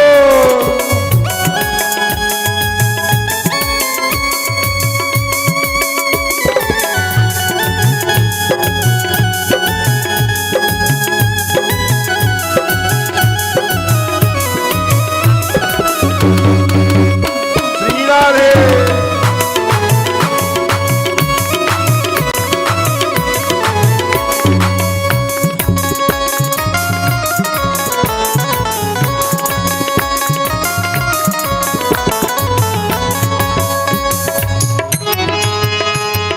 जहाँ तुमने चेहरे से पर्दा हटाया, जहाँ तुमने चेहरे से पर्दा हटाया, जहाँ तुमने चेहरे से पर्दा हटाया, जहाँ तुमने चेहरे से पर्दा हटाया, वही अहले दिल को तमाशा बनाया, वही अहले दिल को तमाशा बनाया, वही अहले दिल को तमाशा बनाया। वही अहले दिल को तमाशा बनाया। गाने में मेहनत लगती है, बोलने में मेहनत होता है लेकिन गाने में ज़्यादा होता है। और आप लोगों के कारण ही हम इतना गीत गाते हैं। कथा कथा में हम गीत नहीं गाते हैं, कथा से फुर्सत कहाँ जो गीत गाए हैं। और जब आप ही को कोई फर्क नहीं करना है तो हम कहो तो कथा सुनावे, फिर हम क्या करें। जैसे पहले ज़माने में स्टोव होता था, स्टोव पे खाना भोजन बनाते होंगे आप लोग, बनाए होंगे। अब तो जब उसमें से जो ताव ना निकले तो बार बार पोकर करना पड़ता था। उसको पोकर डालो उसमें पिन टाइप का, तो उसका जो है ऊर्जा तेज हो जाए। तो वैसे ही बार बार पोकर करने के कारण जो है हम कथा में गीत गा रहे हैं। और उसमें भी बार बार जब आपको भी पोकर करना पड़ेगा ताली बजाने के लिए, तो बेकार है फिर। इसलिए दोनों हाथों की मीठी मीठी तालियों से सभी लोग, एक भी ताली बंद नहीं होनी चाहिए। और जिसकी ताली बंद हो उसके बगल वाले की कौन सा बंद है, तो अपना बगल वाला समझे अपना जिम्मेदारी। जहाँ तुमने चेहरे से पर्दा हटाया, जहाँ तुमने चेहरे से पर्दा हटाया, जहाँ तुमने चेहरे से पर्दा हटाया, जहाँ तुमने चेहरे से पर्दा हटाया, वही अहले दिल को तमाशा बनाया, वही अहले दिल को तमाशा बनाया। बना ले बावड़ी को अब अपना बना ले, बना ले बावड़ी को अब अपना बना ले, बना ले बावड़ी को अब अपना बना ले, बना ले बावड़ी को अपना बना ले। हमें जिंदा रहने दे मुरली वाले, हमें जिंदा रहने दे मुरली वाले, हमें जिंदा रहने दे मुरली वाले, हमें जिंदा रहने दे मुरली वाले। काली काली अलकों की, काली काली अलकों के, काली काली अलकों के, काली काली अलकों के, काली काली अलकों के, ओ काली काली अलकों के फंदे उड़ा ले, बालिकाएं तोरे बंदे दुलारे हमें जिंदा रहने दे मुरली वाले हमें जिंदा रहने दे मुरली वाले हमें जिंदा रहने दे मुरली वाले हमें जिंदा रहने दे मुरली वाले हमें जिंदा रहने दे मुरली वाले हमें जिंदा रहने दे मुरली वाले। बोल भक्तवत्सल भगवान की महाराज भगवान के इन नेत्रों का, भगवान के उन केशों का, भगवान के उन मधुर वाणियों का जब गोपियां ध्यान करने लगी तो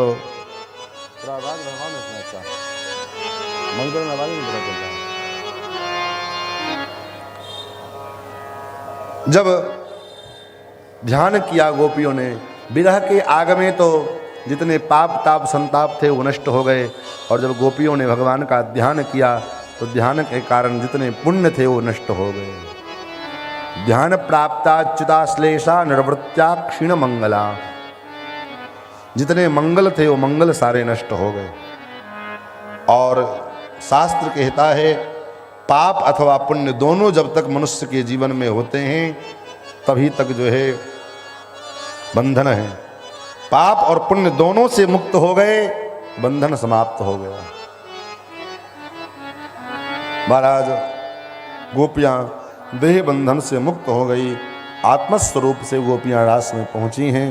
पहले तो भगवान ने बहुत सारा प्रश्न किया, परीक्षा ली।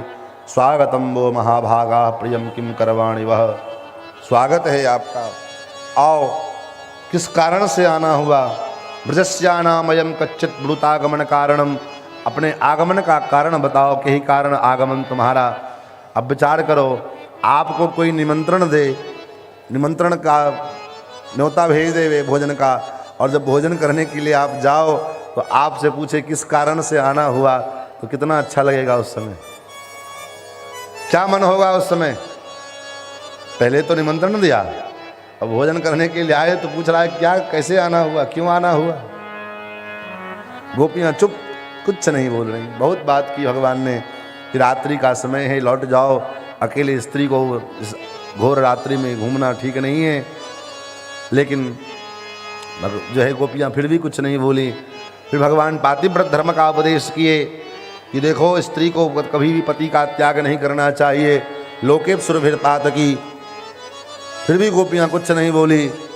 बार बार जब भगवान पातिव्रत धर्म का उपदेश करने लगे तो गोपियों ने पूछा, एक बात बताओ, कोई पतिव्रता स्त्री है जो है जो अपने पति की सेवा के बगैर एक दिन नहीं रहती, और किसी कारणवश उसका पति परदेश जा रहा हो कुछ दिनों के लिए, तो कैसे अपने पति की आराधना करे, सेवा करे।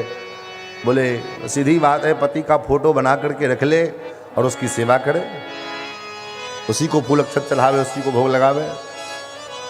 गोपियों ने कहा अच्छा ये बताओ, एक दिन वो अपने फोटो वाले पति की पूजा कर रही थी, उसी समय उसके जो ओरिजिनल पति देव हैं वो द्वार पर में आकर के दरवाज़ा खटखटाने लगे, देवी द्वार खोलो। जगत गुरु जी उस अवस्था में क्या करना चाहिए। भगवान ने कहा क्या करना चाहिए, जब सच्चा पति आ ही गया तो फोटो वाले पति की क्या करना, हो गया। जब तक फोटो वाला पति, जब तक सच्चा पति नहीं था तब तक फोटो की पूजा करते थे। अब जब सच्चे पति आ गए तो फोटो की क्या उपासना, अब तो पति की जाकर सेवा करो, सत्कार करो, स्वागत करो उनका। तो गोपियों ने कहा महाराज यही तो हम लोग ने किया है। संसार के जो पति है वो आपके फोटो कॉपी है। संसार के जो पति हैं व्यवहार जगत के, वो आपके फोटो कॉपी थे। मैं अब उनकी सेवा कर रही थी। अब जब आप परम पति प्राप्त हो गए हो, सारे संसार के पति आप हो, पतिम पति नाम परमम पुरस्तात्। वेदों ने कहा कि आप पतियों के भी पति हैं, इसलिए आप परम पति हैं। जब परम पति प्राप्त हो गए तो अब ये फोटो वाले पति की उपासना करने की क्या आवश्यकता है महाराज। जब तक आप नहीं मिले थे तब तक आप जो है आपका फोटो पूज रहा था। अब जब आप साक्षात मिल ही गए हो तो फोटो के पूजने की क्या आवश्यकता है। भगवान भगवान बोले क्या चाहती हो, बोले क्या चाहते हैं, यही चाहते हैं कि आप हमारे प्रियतम बनो, आप कि मैं अधरामृत की इच्छा करती हूँ। फिर तो भगवान रास मंडल में आए और उन गोपांगनाओं के मनोरथ को पूर्ण करने के लिए भगवान उन गोपियों के संग नृत्य करने लगे। सुखदेव जी कहते हैं, बाहु प्रसार परिरंभ कराल कोरु नीवीस्थलानमर नर्मनखाग्रपातैः क्षेल्यावलोक हसितैर्ब्रज सुंदरीनां मुत्तं भजन् मृतिपतिं रमयांचकार। महाराज भगवान ने अपने भुजाओं को फैलाया और गोपियों के संग नृत्य करने लगे। उसी समय कामदेव आया। कामदेव ने भगवान को चुनौती दी थी कि मैं आपको परास्त करूंगा। बोले, भगवान ने कहा कैसा युद्ध करोगे? कामदेव ने कहा कैसा युद्ध आप चाहते हो? भगवान ने कहा दो युद्ध दो प्रकार का होता है, एक किले के अंदर का युद्ध, एक मैदान जंग। तो मैदान जंग करोगे कि किलाबंदी वाला? कामदेव ने कहा दोनों में अंतर क्या है? भगवान ने कहा कि मैदान जंग में खुले मैदान में जहाँ हजारों हजार गोपियाँ स्त्रियाँ रहेंगी और अकेला मैं पुरुष रहूँगा और उसके बीच जो है तुम आक्रमण करो हम पर और तब तुम हमको परास्त कर दो। ये हुआ मैदान जंग। और किला क्या हुआ? किलाबंद युद्ध। बोले तपस्या की आड़ में, तपस्या के किले में हम बंद होंगे और उस समय तुम आक्रमण करो तो हो सकता है तपस्या के कारण, साधना के कारण मेरी तपस्या भंग ना हो। तो कौन सा युद्ध पसंद करोगे? कामदेव ने कहा तो अच्छा है कि मैदान जंग हो जाए। अनंत अनंत गोपिकाओं के मध्य अकेला पुरुष श्री कृष्ण है, कोई दूसरा पुरुष भी नहीं है। और उस गोपियों के अनंत हजारों गोपियों के बीच में भगवान श्री कृष्ण नृत्य कर रहे हैं, विहार कर रहे हैं। और वहाँ कामदेव आया। कामदेव आया, अपनी पूरी कोशिश की कामदेव ने भगवान को परास्त करने का, लेकिन नहीं हुआ। तो कामदेव स्वयं गोपी बन करके आया। कामदेव स्वयं गोपी बन गया और नाचते नाचते भगवान के पास आया। भगवान ने कहा आओ बच्चा, तुम्हारा स्वागत है। भगवान ने दोनों भुजाएं खोल दी और भगवान ने एक हाथ उसके कंधे पर रखा, एक हाथ उसके कमर पे रखा और नृत्य करते करते गोविंद ने को गर्मी लगे तो भगवान अपने पीताम्बर से पंखा करने लग जाए। ये दृश्य देख करके, ये घटना देख करके गोपियों के मन में जो है अभिमान आ गया कि कृष्ण मुझसे इतना स्नेह करते हैं, मैं इतनी सौभाग्यशाली हूँ।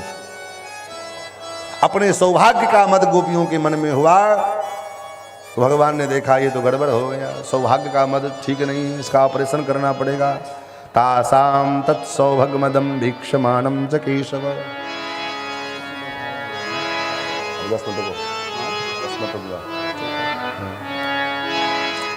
महाराज गोपियों को अभिमान हो गया और श्री जी को भी मान हो गया। श्री जी मतलब श्री किशोरी जी को। प्रेम में मान चलता है, अभिमान नहीं चलेगा। मान मतलब रूठना मनाना। प्रेम के प्रणय के मार्ग पर, जिसको प्रणय कलह भी कहते हैं, परस्पर प्रिया प्रियतम के बीच में रूठना मनाना चलता रहे, ये तो ठीक है, लेकिन अभिमान आ जाए ये ठीक नहीं है। गोपियों के मन में अभिमान आ गया और जब अभिमान आ गया तो भगवान उन गोपांगनाओं के अभिमान को दूर करने के लिए उन गोपियों के मध्य से गायब हो गए, अंतर्धान हो गए। श्री किशोरी जी को संग में लिया और वहां से अंतर्धान हो गए। अंतर्धान हो गए। गोपियां रुदन करने लगी, हे प्रभु, हे श्याम सुंदर, हे श्री कृष्ण, कहाँ गए आप? हे प्राणाधार, हे प्राणनाथ। गोपियां दर दर के भटकने लगी और श्याम सुंदर को खोजने लगी। वृक्षों से पूछती हैं, पीपल के वृक्ष से पूछती हैं, बरगद के वृक्षों से पूछती हैं। कचित तुलसी कल्याणी गोविंद चरण प्रिय। तुलसी के वृक्ष मिले चलते चलते, हे तुलसी के, तुमको तो मालूम होगा गोविंद के चरण कहाँ गए, क्योंकि तुम तो गोविंद के चरणों की दासी हो, तुमको तो मालूम होना चाहिए कि कहाँ गए। एक सखी ने कहा, अरे सखी ये क्यों बताएगी, इसको पता भी होगा तो नहीं बताएगी। बोले क्यों? बोले ये तो हमारी सवत है। गोपियां कहती हम भी भगवान की प्रिया हैं और तुलसी भी भगवान की प्रिया हैं, इसलिए भगवान तुलसी से कितना प्रेम करते हैं। बोले भगवान की पूजा में कितना भी सुंदर माला चढ़ाओ, लेकिन रात्रि में शयन के समय माला उतर जाएगा। तो कितनी कीमती माला क्यों ना हो, लेकिन शयन के काल में माला पुजारी उतार करके रख देगा। लेकिन तुलसी, बोले तुलसी ठाकुर के ऊपर हमेशा चढ़ी रहती, हमेशा। और कभी खोपड़ी पे चढ़ जावे, कभी चरण में चढ़ जावे, कभी छाती पर चढ़ जावे। तुलसी का ये कोई चीज तो है नहीं कि जो है केवल चरण में ही भगवान। तुलसी ही एक ऐसी है भगवान की सेवा में जो भगवान के सर्वत्र चढ़ाया जाए। महाराज मस्तक पर भी चढ़ाया जाता है, सालग्राम शिला के मस्तक पर चढ़ाया जाता है, ठाकुर के विग्रह में चरण में चढ़ा दिया जाता है, तुलसी की माला धारण कराया जाता है, गर्दन में वक्षस्थल पर हो गया। तो ऐसे गोपियां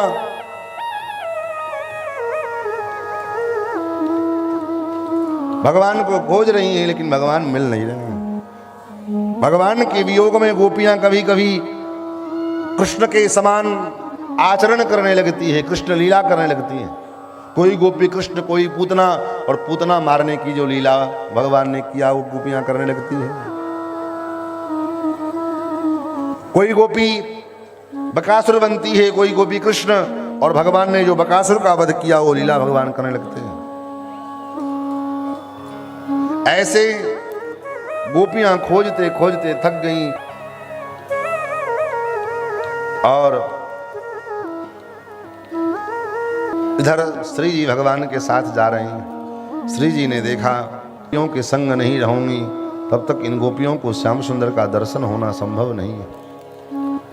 तो श्री जी ने, किशोरी जी ने भी मान का अभिनय किया। श्री जी कहती है, प्रभु अब मैं पैदल चल नहीं सकती, तो अब आपको अपने साथ मुझे लेकर के चलना है, तो फिर आप कुछ करो। क्या करें? बोले आप अपने कंधे पर उठा करके मुझे ले चलो। भगवान ने कहा ठीक है, कहाँ ले चलें? गोपी श्री जी कहती है, नयमाम यत्र ते मनः, जहाँ आपका मन हो वहाँ ले चलो।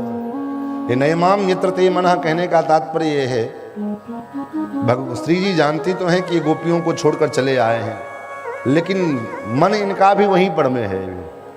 इसलिए गोपी श्री जी कहती, प्रभु नयमाम यत्र ते मनः, वहाँ मुझे लेकर के चलो जहाँ आपका मन हो। और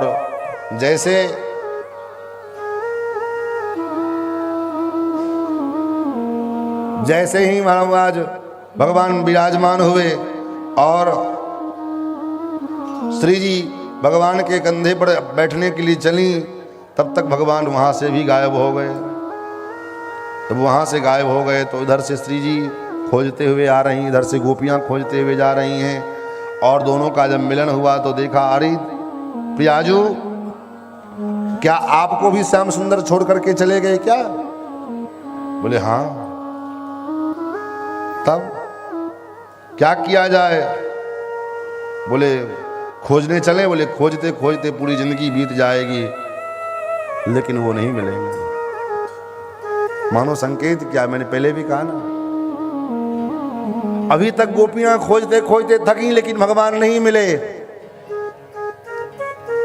और फिर जब प्रियाजू आई तो गोपियों को भरोसा हो गया कि अब श्याम सुंदर मिल जाएंगे, अब प्याले मिल जाएंगे। इसलिए क्योंकि प्रियाजू के बिना श्याम सुंदर एक पल रह नहीं सकते। और प्रियाजू ने मार्ग बताया कि खोजते खोजते जीवन बीत जाएगा, लेकिन मिलेंगे नहीं। वो कितना खोजोगे? खोजा उसको जाता है जो खो जाए। खोजा तो उसको जाएगा ना जो कहीं खो गया होगा, और जो सर्वत्र विद्यमान है उसको क्या खोजा जाएगा? कहाँ सो कहाँ जहाँ प्रभु नाही, कोई ऐसा स्थान है ही नहीं जहाँ परमात्मा नहीं है। उनको क्या खोजोगे आप? वो तो सर्वत्र विद्यमान है। तब क्या करें? श्री जी ने कहा कुछ चलो हम बताते हैं, उनसे प्रार्थना करो। और गोपियों ने 19 श्लोकों में रो रो करके भगवान को पुकारा, जिसको भागवत का गोपी गीत कहते हैं। ये संपूर्ण श्रीमद् भागवत भगवान का वांगमय शरीर है, और उसमें दसम स्कंद जो है ये भगवान का हृदय है। और उस दसम स्कंद में ये जो रास पंचाध्याय है, ये 5 अध्याय रास लीला महारास का, ये पंच महाप्राण है। इस रास को समझने के लिए महाराज रसिक होना पड़ेगा। आजकल लोग रास को भी महाराज आधुनिक बुद्धि के कारण लोग कहेंगे आपस में, जब आजकल के लड़के राम करे तो राम लीला, कृष्ण करे तो कृष्ण लीला, हम करे तो करेक्टर ढीला। बोले कौन करता है? नहीं करो, खूब करो रासलीला। तुम भी रासलीला करने के लिए मनाही थोड़ी ना है, आप भी कर सकते हो। लेकिन भगवान ने जब रासलीला किया, उससे पहले 100 फण वाले काली नाग के मस्तक पर नृत्य किया। आप 100 फण छोड़ो, एक जो है किंग कोबरा के मस्तक पर पैर धर करके और नाच लो, उसके बाद आप रास करो, कोई दिक्कत नहीं। एक फण वाले किंग कोबरा के मस्तक पर पैर रख करके और तब आप नृत्य करो, और तब रास करने का अधिकार आपको मिल जाएगा। भगवान ने 6 दिन की अवस्था में हालाहल विष को पी गए पूतना के द्वारा। आप एक जो है चूहे मारने वाली दवा को 1 टेबलेट खा ले तो और सुरक्षित रहे हो तो फिर ठीक है, करो। भगवान ने 7 दिन 7 रात्रि तक जो है 7 कोस लंबे चौड़े यानी कि 21 किलोमीटर लंबे चौड़े गोवर्धन नाथ पर्वत को अपनी कनिष्ठिका उंगली पर धारण किया। आप केवल 7 घंटा अपने हाथ को ऊपर खाली रखे रहो, बस हाथ नीचे चला आवे तो रासलीला करो, कोई दिक्कत नहीं है। भगवान श्यामसुंदर श्री कृष्ण ने जो किया उसको आप अगर करना चाहो तो कर नहीं सकते। तब वे महाराज भगवान श्री कृष्ण ने जो कहा वो करो, किया वो मत करो। भगवान के करने का अनुकरण करना है तो श्री रामावतार में जो राम जी ने किया उसको करो। गोपियों ने 5 अध्याय 19 श्लोकों में भगवान को रो रो करके पुकारा। भगवान गोपियाँ भगवान से प्रार्थना करती है, हे श्याम सुंदर मैं आपकी दासी हूँ। जयति तेधिकम जन्मना ब्रज श्रयति इंदिरा शाश्वतत्र ही। हे प्रभु, ते जन्मना ब्रजम अधिकम जयति, जब से आपका जन्म इस ब्रजमंडल में हुआ है तब से जो है इस ब्रजमंडल का वैभव अत्यधिक बढ़ गया। हे प्रभु, मैं आपकी बिना मोल की दासी हूं। हे नाथ, आप इस प्रकार अपने विरह की अग्नि में क्यों तड़पा रहे हो? निरंतर मैं आपके चिंतन में लगी रहती हूं। कैसे? बोले प्रभु, आपको देखे बिना एक त्रुटि बीतती है तो लगता है एक युग बीत गया, और आपको इस प्रकार मारना ही था तो क्यों बचाया कंस जो है अघासुर के आतंक से, क्यों बचाया देवराज इंद्र के कोप से, क्यों बचाया पूतना से, क्यों बचाया बकासुर से? वृंदावन में दावाग्नि लगी, जल करके मर जाने दिया होता हम सभी ब्रजवासियों को, क्यों बार बार बचाया? इसीलिए कि आज अपने विरह की अग्नि में, अपने वियोगाग्नि में तरपा तरपा करके मारोगे। हे नाथ, बहुत दिन बीत गए आपके दर्शन को। हे प्रभु, हे श्याम सुंदर, आपके विरह में अग्नि में हम तड़प करके मर जाएंगे। भगवान कहते हैं तो मरती कहाँ हो, खाली कहती हो मर जाएंगे मर जाएंगे। होता है ना, जैसे आजकल के प्रेम में, अरे हम नस काट लेंगे, ये कर लेंगे, वो कर लेंगे। गोपियां कहती महाराज मरना तो हम चाहती हैं लेकिन मर नहीं पा रही हैं। क्यों नहीं मर पा रही हो? बोले अमृत जो पी लिया है सो। कैसा अमृत पी लिया? गोपियां कहती प्रभो तव कथामृतम तप्त जीवनम कविभिरीडितम कल्मषापहम श्रवणमंगलम श्रीमदाततम भुवि गृह्णन्ति ते भूरिदा जना। महाराज हे नाथ, आपका जो कथामृत है ये किसी अमृत से कम है क्या? इस कथामृत को हमने पी लिया, अब मैं चाहती हुई हूं मर जाऊं, लेकिन ये कथा मुझे मरनी नहीं देती। इस कथामृत के पान के पश्चात मैं मरना भी चाहूं तो मर नहीं पा रही हूं। हे नाथ तब कथामृतम तप्त जीवनम कविभिरीडितम कल्मषापहम श्रवण मंगलम श्रीमदाततम। ये कथा आपकी कैसी है? श्रवण मंगलम, श्रवण में सुनने में मंगल प्रदान करती है और श्रीमद को प्रदान करती है। महाराज इस प्रकार जब गोपियों ने पुकारा, सुखदेव जी कहते हैं राजन रो रो करके गोपियों ने पुकारा है। वापी वासियों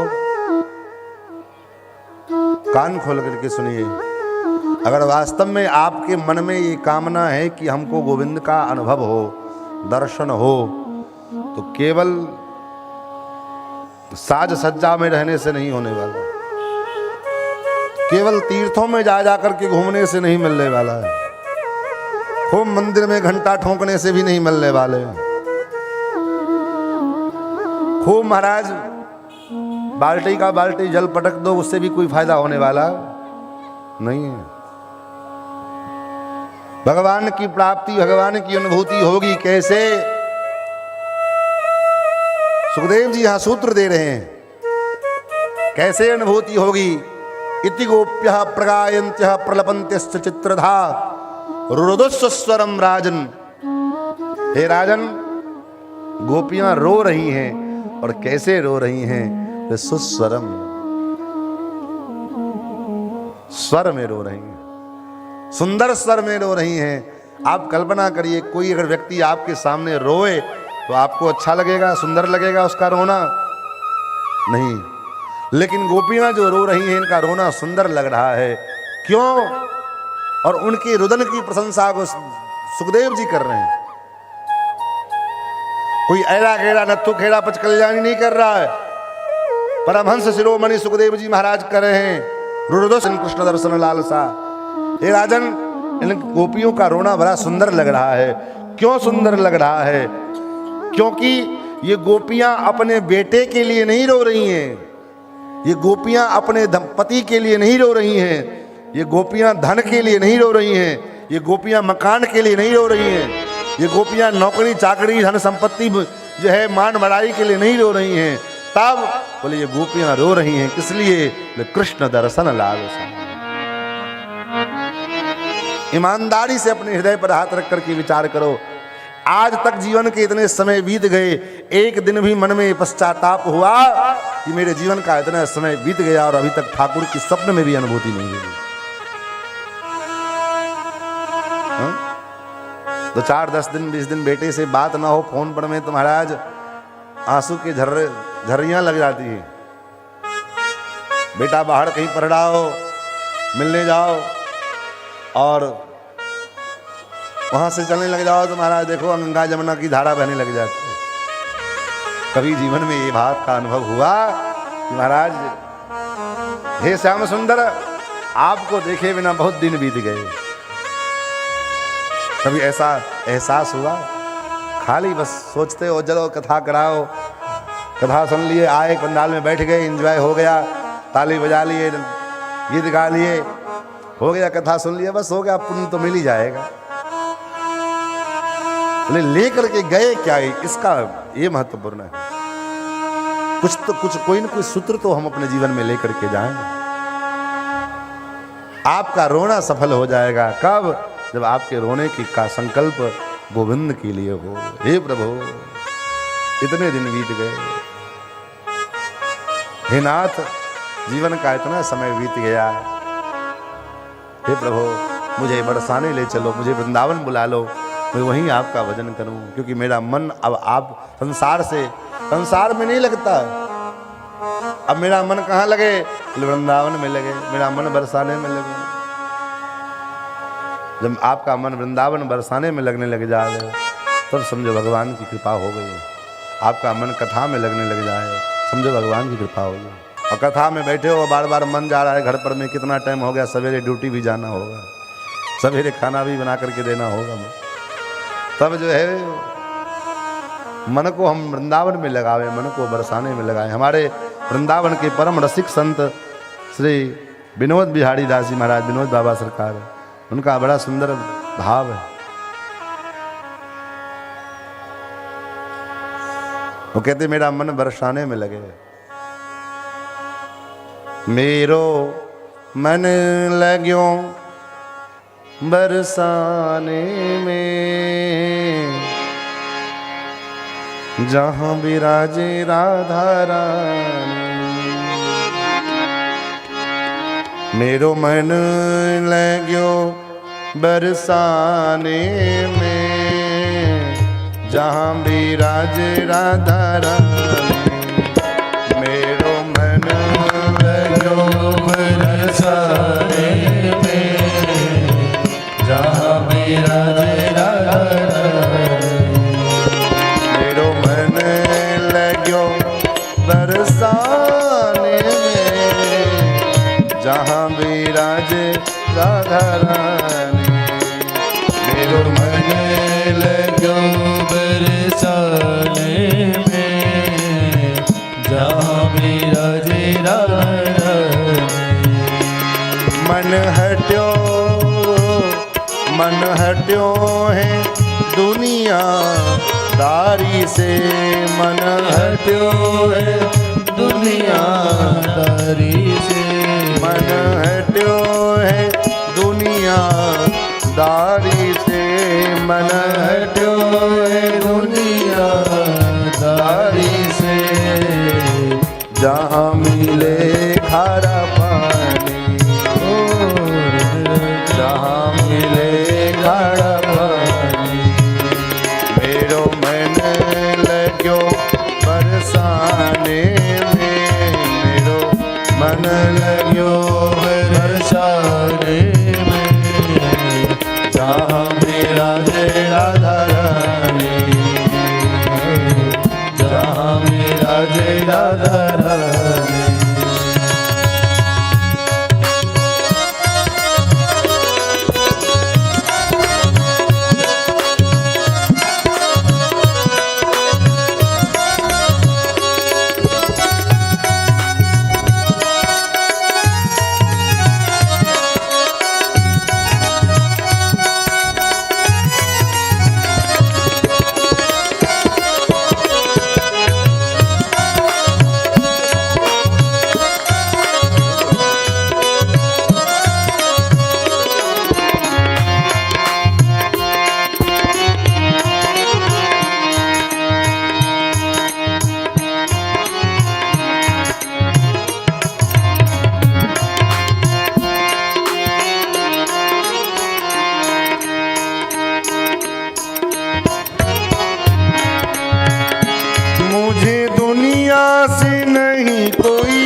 दर्शन करूं सुबह शाम। दर्शन करो शुभ मेरे मन में विराजे श्याम दीवानी, मेरे मन में विराजे श्याम दीवानी, जहाँ विराजे राधा रानी, जहाँ विराजे राधा रानी, मेरो मन लगो बरसाने में, जहाँ विराजे राधा रानी, मेरो मन लगो बरसाने में, जहाँ विराजे राधा रानी।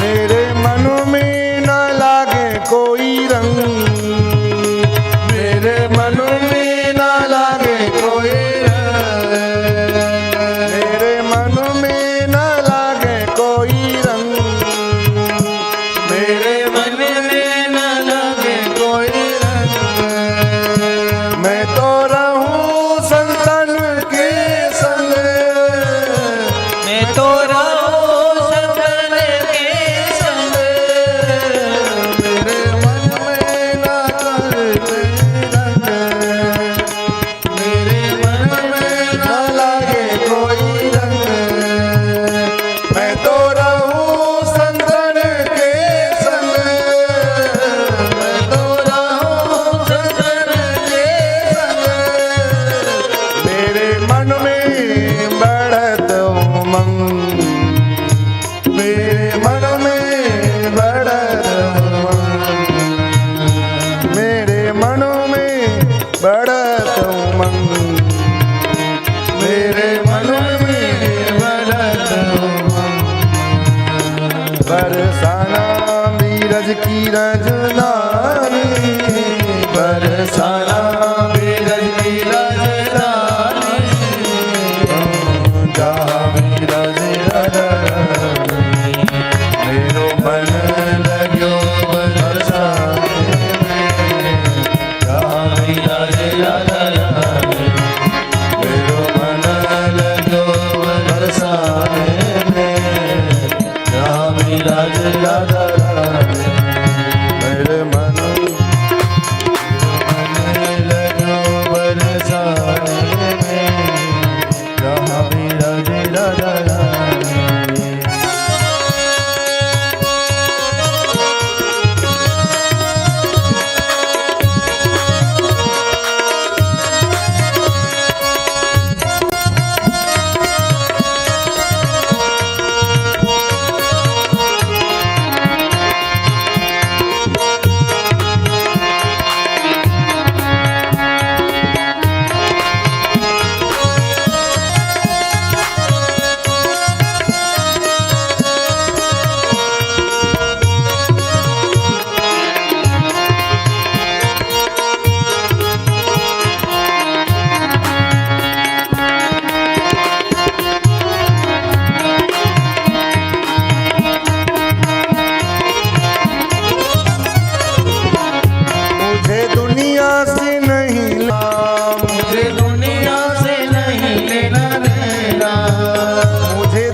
अपना, यहाँ कोई नहीं अपना, यहाँ कोई नहीं अपना, यहाँ अपना कोई नहीं है, अपना कौन है फिर? अपनी तो वृषभानु दुलारी, अपनी तो विश्वान दुलारी, अपनी तो वृषभानु दुलारी, अपनी तो विश्वान दुलारी। जहाँ मेरा जरा दलाली, मेरो मन लग्यो बरसाने में, जहाँ मेरा जरा दलाली, मेरो मन लगे बरसाने में, जहाँ मेरा जरा दलाली। एक बार दोनों हाथ ऊपर करके सभी लोग राधा नाम का संकीर्तन हमारे साथ गाएं। जय राधे राधे, जय राधे राधे, जय राधे राधे, जय राधे राधे। बरसाने वाली राधे राधे, वृषभानु दुलारी राधे राधे, हम सब की प्यारी राधे राधे, राधे राधे, राधे राधे, राधे राधे, जय राधे राधे, श्री राधे राधे, श्री राधे राधे, राधे राधे, राधे राधे। बरसाने वाली राधे राधे, रसिकन प्यारी राधे राधे, रसिकन दुलारी राधे राधे, भानु की प्यारी राधे राधे, सुकीरति प्यारी राधे राधे, श्री कीर्ति कुमारी राधे राधे, राधे राधे,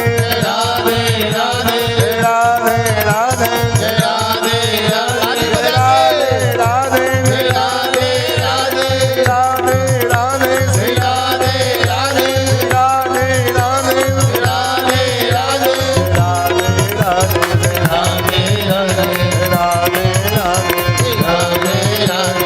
आनंद लाए राधे राधे, श्याम मिला दे राधे राधे, श्याम मिला दे राधे। मन लगो बरसाने में, जहाँ मेरा जरा दलाली, मेरो मन लगो बरसाने में, जहाँ मेरा जरा दलाली, मेरो मन लगो बरसाने में, जहाँ मेरा जरा दलाली, मेरो मन लगो बरसाने में, जहाँ मेरा जरा दलाली, जहाँ मेरा जरा दलाली, जहाँ मेरा जरा दलाली। बोल बरसाने वाली की जय हो। आपकी आवाज हम तक नहीं पहुंच रही है, बताइए कितने कंजूस हैं आप लोग। बोल राधा रानी की जय हो, वृषभानु दुलारी की जय हो, रासेश्वरी की जय हो। श्री राधा रानी की अध्यक्षता में गोपियों ने भगवान को पुनः प्राप्त किया और उसके बाद भगवान से बहुत सारी बातें हुई और भगवान से गोपियों ने पूछा, अरे सखी, भगवान से गोपियों ने पूछा, प्रभु देवती के प्रेमी हो? बोले मतलब? बोले प्रेमी भी कई प्रकार के होते हैं। कितने प्रकार के? बोले एक तो जो प्रेम करे तब प्रेम करे, प्रेम करने पर जो प्रेम करे, एक प्रेमी वो हुआ। आपको हम प्रेम करें तब आप हमको प्रेम करिए, एक कोटि तो ये है। दूसरा कोटि है आपको हम कितना भी प्रेम करें आपको कोई फायदा ना, फर्क ना पड़े। और तीसरा है कि सामने वाला कितना भी प्रेम करे, न किसी के प्रेम से उसको लेना देना है, न किसी के द्वेष से लेना देना है। प्रेम में भी वही स्थिति और द्वेष में भी वही। तो आप कौन से कोटि के प्रेमी हो? भगवान ने कहा देखो, प्रेम करने पर जो प्रेम करे वो प्रेमी नहीं, वो तो स्वार्थी होता है। और आपको हम कितना भी प्रेम करो, एक होता है प्रेम, सामने वाला इतना प्रेम करे और उसका कोई हम प्रत्युत्तर ना दे। तो ये इस कोटि में तो केवल माता लोग आते हैं, माता पिता आते हैं। माता पिता अपने बच्चों से इतना प्रेम करते हैं, लेकिन उसके बाद भी बच्चों के अंदर वो प्रेम नहीं आ पाता। और तीसरा होते हैं एक परमहंस। कोई कितना भी प्रेम करो चाहे द्वेष करो, उनको कोई फर्क नहीं पड़ता, न लेना न देना, मगन रहना, अपने मस्ती में रहते। और रही बात प्रेमी का, तो भगवान कहते मैं प्रेमी हूं ही नहीं। गोपियों ने कहा रे राम, इतने दिनों से मैं आपको प्रेम कर रही थी तो मैं पागल थी, आपको प्रेम के पीछे परेशान थी। बोले देखो सखी, देखो गोपी, तुम प्रेम कर सकती हो, लेकिन मैं चाह करके भी प्रेम नहीं कर सकता। क्यों? क्योंकि प्रेम एक से होता है। एक से अधिक अगर प्रेम हो तो वो प्रेम नहीं, वो वासना है, देह व्यापार है। प्रेम तो एक से होता है, और मैं एक हूं इसलिए तुम मुझसे प्रेम कर सकती हो, लेकिन तुम अनेक हो, मैं किस किस को प्रेम करूंगा? अगर एक को प्रेम करूं तो दुनिया में अनेक भक्त हैं महाराज, सब फांसी पे चढ़ जाएंगे। भगवान हमसे नहीं प्रेम करते, हमसे नहीं प्रेम करते। तो भगवान कहते हैं भक्त मुझसे प्रेम कर सकता है, लेकिन मैं प्रेम नहीं कर सकता हूं। हाँ, बस इतना कर सकता हूं कि उस भक्त के प्रेम का ऋणी हो जाता हूं। भक्त अपने प्रेम के ऋण से मुझे ऐसा बांध लेते हैं कि मैं उसके बंधन में ऐसा बंध जाता हूं कि ना मैं छोड़ पाता हूं ना मैं तोड़ पाता हूं। झीनी झीनी प्रेम की डोरी मुंह पे छोड़ी ना तोड़ी जाए, ना मैं छोड़ सकता हूं उसके प्रेम के बंधन को, ना तोड़ पाता हूं, बस उसके प्रेम का बंधन स्वीकार कर लेता हूं। प्रेमी नहीं बन पाता, क्योंकि मैं अगर प्रेमी बन जाऊंगा तो किसी एक से प्रेम करूंगा, बाकी दुनिया के लाखों भक्त प्राण त्याग देंगे।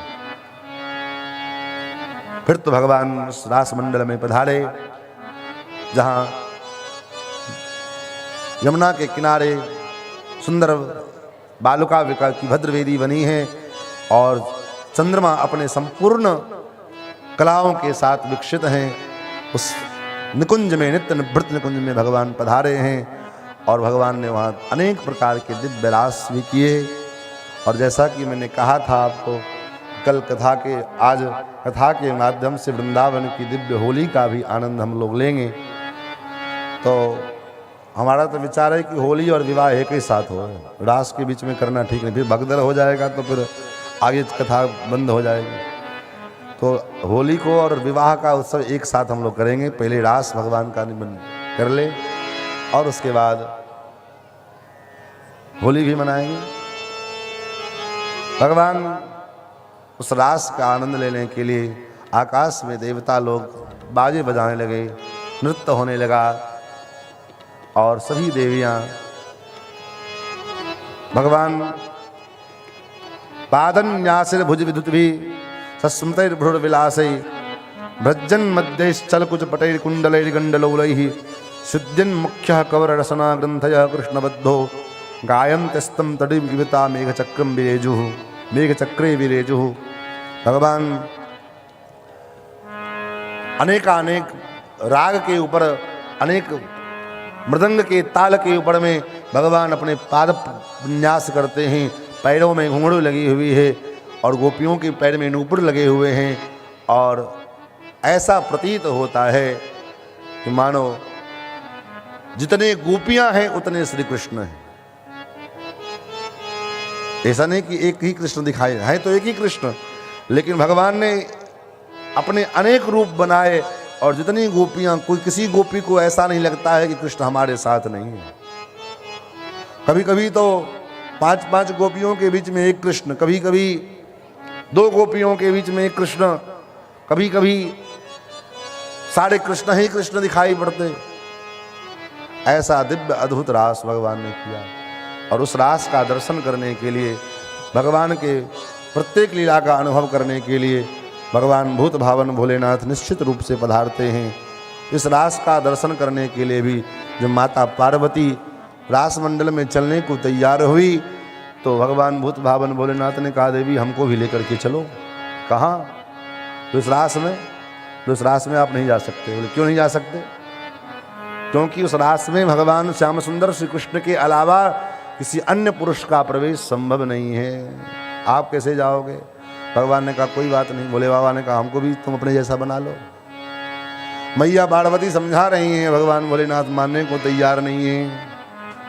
अंत में जिद बढ़ गए तो बाबा को भी नाड़ी बनाया, बाबा को भी सुंदर साड़ी पहना करके और नाड़ी का वेश धारण कराया। अरे एक दिन भोले भंडारी बन करके ब्रज नारी रास में आ गए हैं, रास में आ गए। एक दिन भोले भंडारी बन के ब्रज की नारी रास में आ गए, रास में आ गए। पार्वती जी मना के हारी, पार्वती जी मना के हारी, ना माने त्रिपुरारी रास में आ गए, रास में आ गए।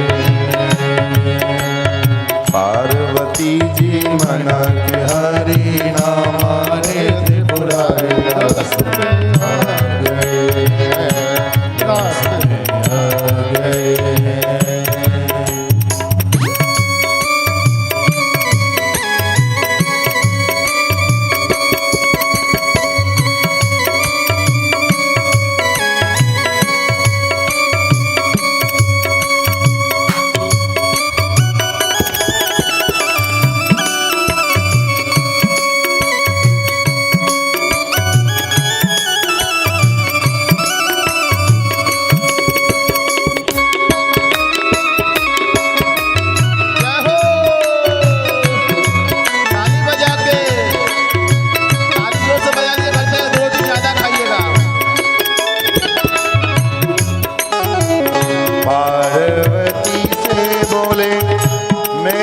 चलूंगा तेरे संग में, पार्वती से बोले मैं भी चलूंगा तेरे संग में। राधा संग श्याम नाचे मैं भी नाचूंगा तेरे संग में। ओ राधा संग श्याम नाचे मैं भी नाचूंगा तेरे संग में। रास रचेगा ब्रज में भारी, रास रचेगा ब्रज में भारी, हमें दिखाओ प्यारी रंग में आ गए, रास में आ गए। एक दिन वो भोले भंडारी बन के नारी रास में आ गए, रास में आ गए।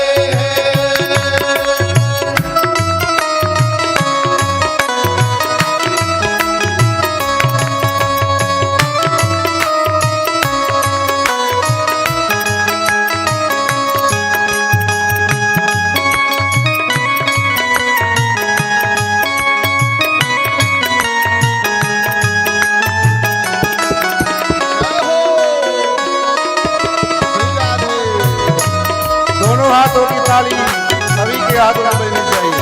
भगवान के रास्ते में अगर ना नाच पाओ तो कम से कम ताली तो बजा लो।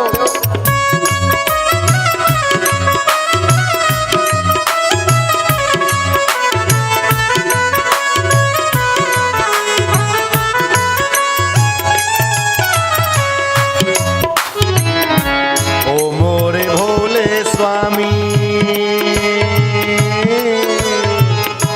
कैसे ले जाऊं तुझे रास में। ओ मेरे भोले स्वामी कैसे ले जाऊं तुझे रास में। मोहन के सिवा वहाँ पुरुष न जाए उस रास में। मोहन के सिवा वहाँ पुरुष न जाए उस रास में। हंसी करेगी ब्रज की नारी, हंसी करेगी ब्रज की नारी, मानो बात हमारी बकुल में आ गए हैं, रास में आ गए हैं। ओ भोले भंडारी बन के नारी रास में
जाने इस राज को,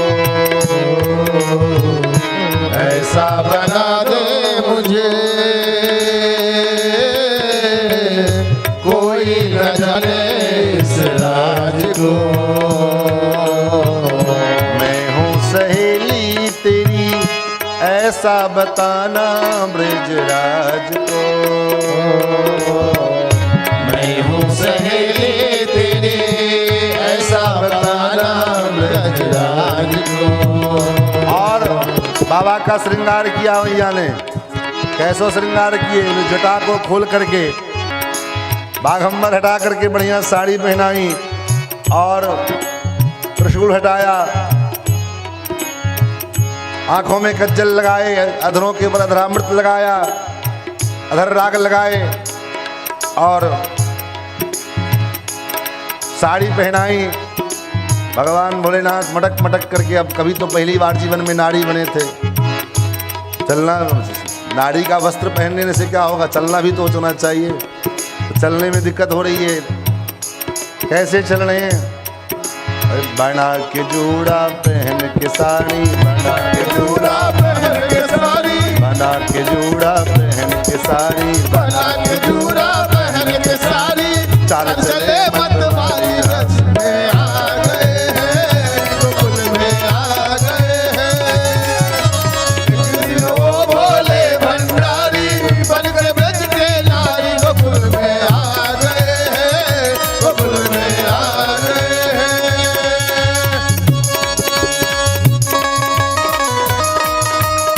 ताली बजा के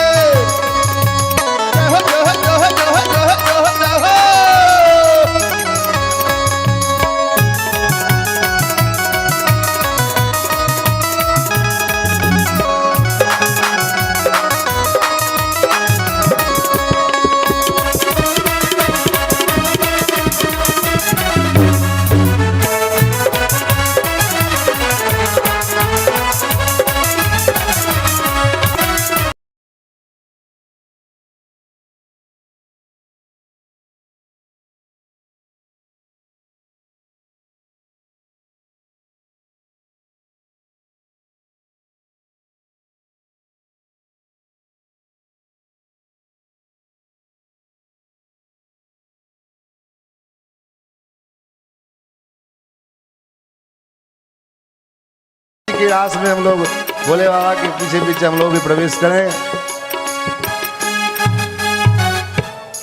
अरे गोकुल में देखो, वृंदावन में देखो रे, मुरली बाज रे, श्याम संग राधा नाचे रे, श्याम संग राधा नाचे रे। गोकुल में देखो, वृंदावन में देखो, मुरली बाजे रे, श्याम संग राधा नाचे रे, श्याम संग राधा नाचे रे।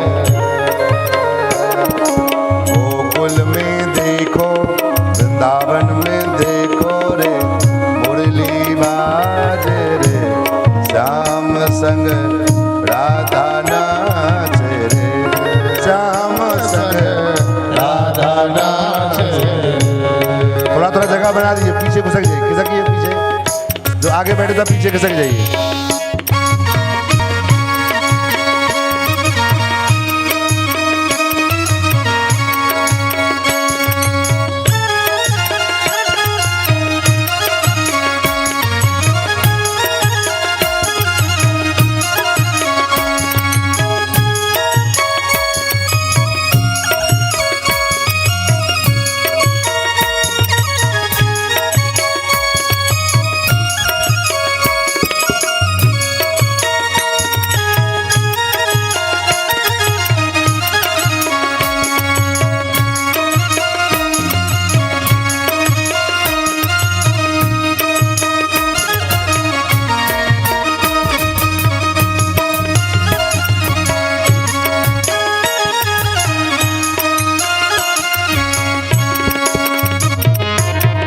छम छम नाचे राधा रानी, के मीठी मुरलियाँ।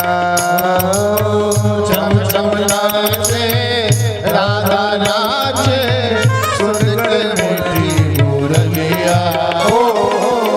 छम छम नाचे राधा रानी सुन के मीठी राधा रानी सुनकर मीठी मुरलिया। अभी बलिहारी ग्वाल बाल अरु गैया हो। श्याम छवि पे ग्वाल बाल अरु गैया। सरर सरर चाले रे बदरीपुर भैया रे। सरर सरर चाले रे बदरीपुर भैया रे। मेघा गाजे रे श्याम संग राधा नाचे रे। गोकुल में देखो वृंदावन में देखो राधा नाचे रे।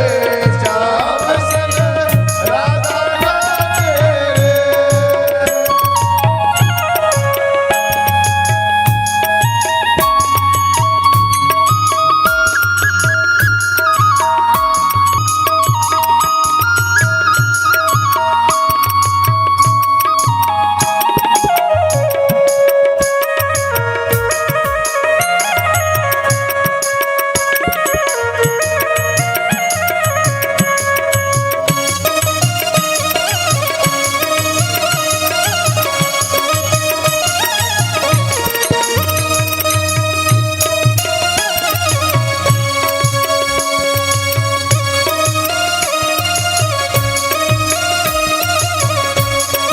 जिनको जो बैठे कम से कम ताली तो बजाइए आप। कोई ताली के लिए थोड़ी मनाही की है।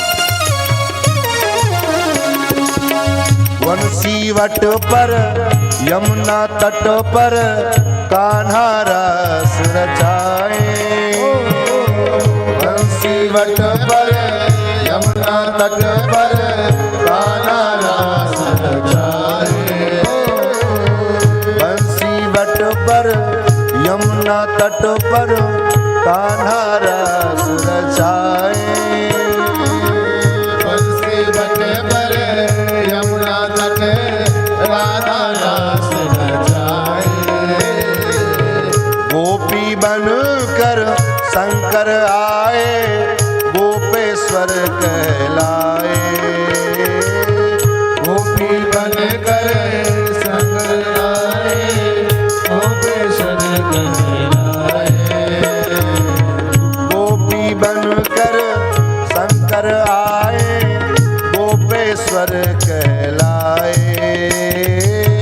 गोपी बन कर शंकर आए गोपेश्वर कहलाए। डम डम डमरू बाजे कान्हा की मुरली पे। डम डम डमरू बाजे राधा की मुरली पे। सब जग नाचे रे श्याम संग राधा नाचे रे। श्याम संग राधा नाचे रे।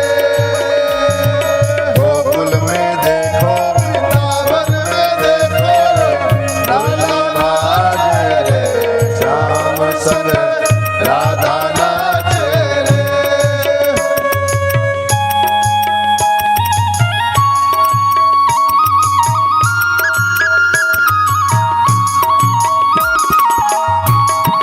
हरि बोल।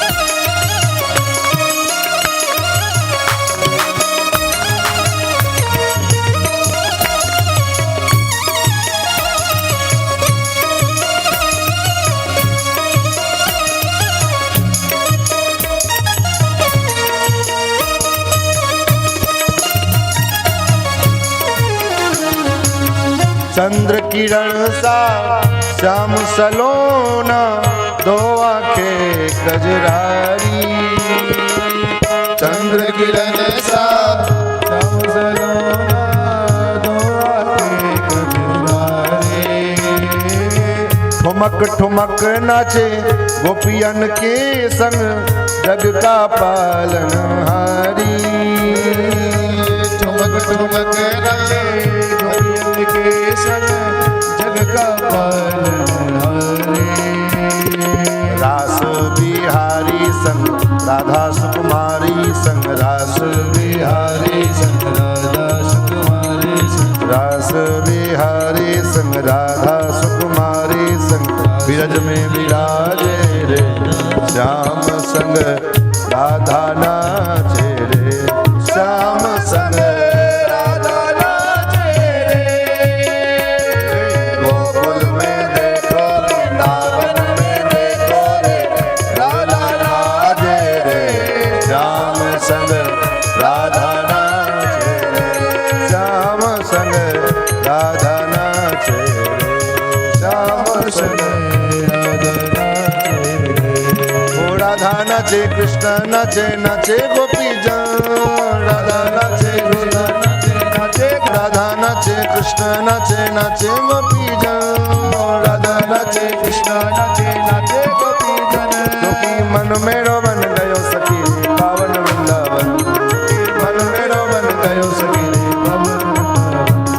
जिनका मन वृंदावन बना हो वही प्यार से सभी लोग अरे रास रचोरी यमुना किनारे कान्हा रास रचोरे यमुना किनारे कान्हा रास रचोरे रास रचोरे यमुना किनारे कान्हा रास रचोरे रास रचोरे यमुना किनारे कान्हा रास रचोरे। गंगा नाचे यमुना नाचे नाचे नदी गण गंगा नाचे यमुना नाचे नाचे नदी गण गंगा नाचे यमुना नाचे नाचे नदी गण गंगा नाचे यमुना नाचे नाचे नदी गण। क्योंकि मन मेरो बन गयो सखी पावन वृंदावन मन बन गयो सखी पावन वृंदावन अरे मन मेरो बन गयो सखी पावन वृंदावन मन मेरो बन गयो सखी पावन वृंदावन। अरे रास रचोरे यमुना किनारे कान्हा रास रचोरे रास रचोरे यमुना किनारे कान्हा रास रचोरे रास रचो रास रचो रास रचो कान्हा रास रचोरे रास रचोरे यमुना किनारे कान्हा रास रचोरे रास रचो रास रचो रास रचोरे यमुना किनारे कान्हा रास रचोरे रास रचोरे यमुना किनारे कान्हा रास रचोरे। ओ ब्रह्मा नाचे शंकर नाचे नाचे देवगण ब्रह्मा नाचे शंकर नाचे नाचे देवगण ब्रह्मा नाचे शंकर नाचे नाचे देवगण ब्रह्मा नाचे शंकर नाचे नाचे देवगण। मन मेरो बन गयो सखी पावन वृंदावन मन मेरो बन गयो सखी पावन वृंदावन मन मेरो बन गयो सखी पावन वृंदावन मन मेरो बन गयो सखी पावन वृंदावन। रास रचोरे ताली बजा के रास रचोरे यमुना किनारे कान्हा रास रचोरे रास रचो यमुना किनारे कान्हा रास रचोरे रास रचोरे यमुना किनारे कान्हा रास रचोरे रास रचोरे यमुना किनारे कान्हा रास रचोरे रास रचोरे यमुना किनारे कान्हा रास रचोरे। ललताना साका नाचे नाचे सखी गण ललताना देवी साका नाचे नाचे सखी गण ललताना देवी साका नाचे नाचे सखी गण ललताना देवी साका नाचे नाचे सखी गण। मन मेरो बन गयो सखी पावन वृंदावन मन मेरो बन गयो सखी पावन वृंदावन ओ मन मेरो बन गयो सखी पावन वृंदावन मन मेरो बन गयो सखी पावन वृंदावन। ओ रास रचोरे यमुना किनारे कान्हा रास रचोरे रास रचोरे यमुना किनारे कान्हा रास रचोरे रास रचोरे यमुना किनारे कान्हा रास रचोरे रास रचोरे यमुना किनारे कान्हा रास रचोरे। बोला रास बिहारी भगवान की रास रासेश्वरी राधा रानी की श्री वृंदावन बिहारी श्री वृंदावन चंद्र की श्री गोपेश्वरनाथ महादेव की जय जय श्री राधेश्याम। प्रेमे रमेशो ब्रज सुंदरी भी यथार्भक स्वप्रतिबिंब विभ्रम। ऐसा अभी रुके रहिए, अभी काहे हल्ला मचा रहे हैं आप लोग। कथा के अंत में जो करना है उसे करना। महाराज ना अगर उब गए हो तो कथा तुरंत ही अंत कर दे, हमको तो अंत करने में 5 मिनट लगेगा।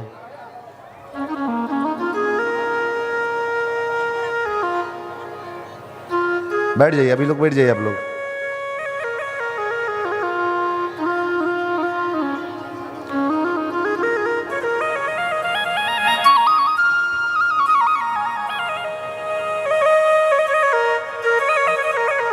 महाराज भगवान के इस रास के बारे में सुन करके श्री महाराज परीक्षित जी के मन में संदेह उत्पन्न हुआ तो प्रश्न किया है, उनके प्रश्नों का समाधान किया। उसके बाद फिर भगवान आगे नारद जी गए हैं मथुरा। मथुरा में कंस को समझाया कि ऐसे ऐसे नंद का पुत्र ही तुम्हारा शत्रु है, धोखे से वसुदेव ने तुमका धोखा दिया और कृष्ण को गोकुल में भेजा। कृष्ण ही तुम्हारा शत्रु है। अब कृष्ण को मारने के लिए क्या किया जाए?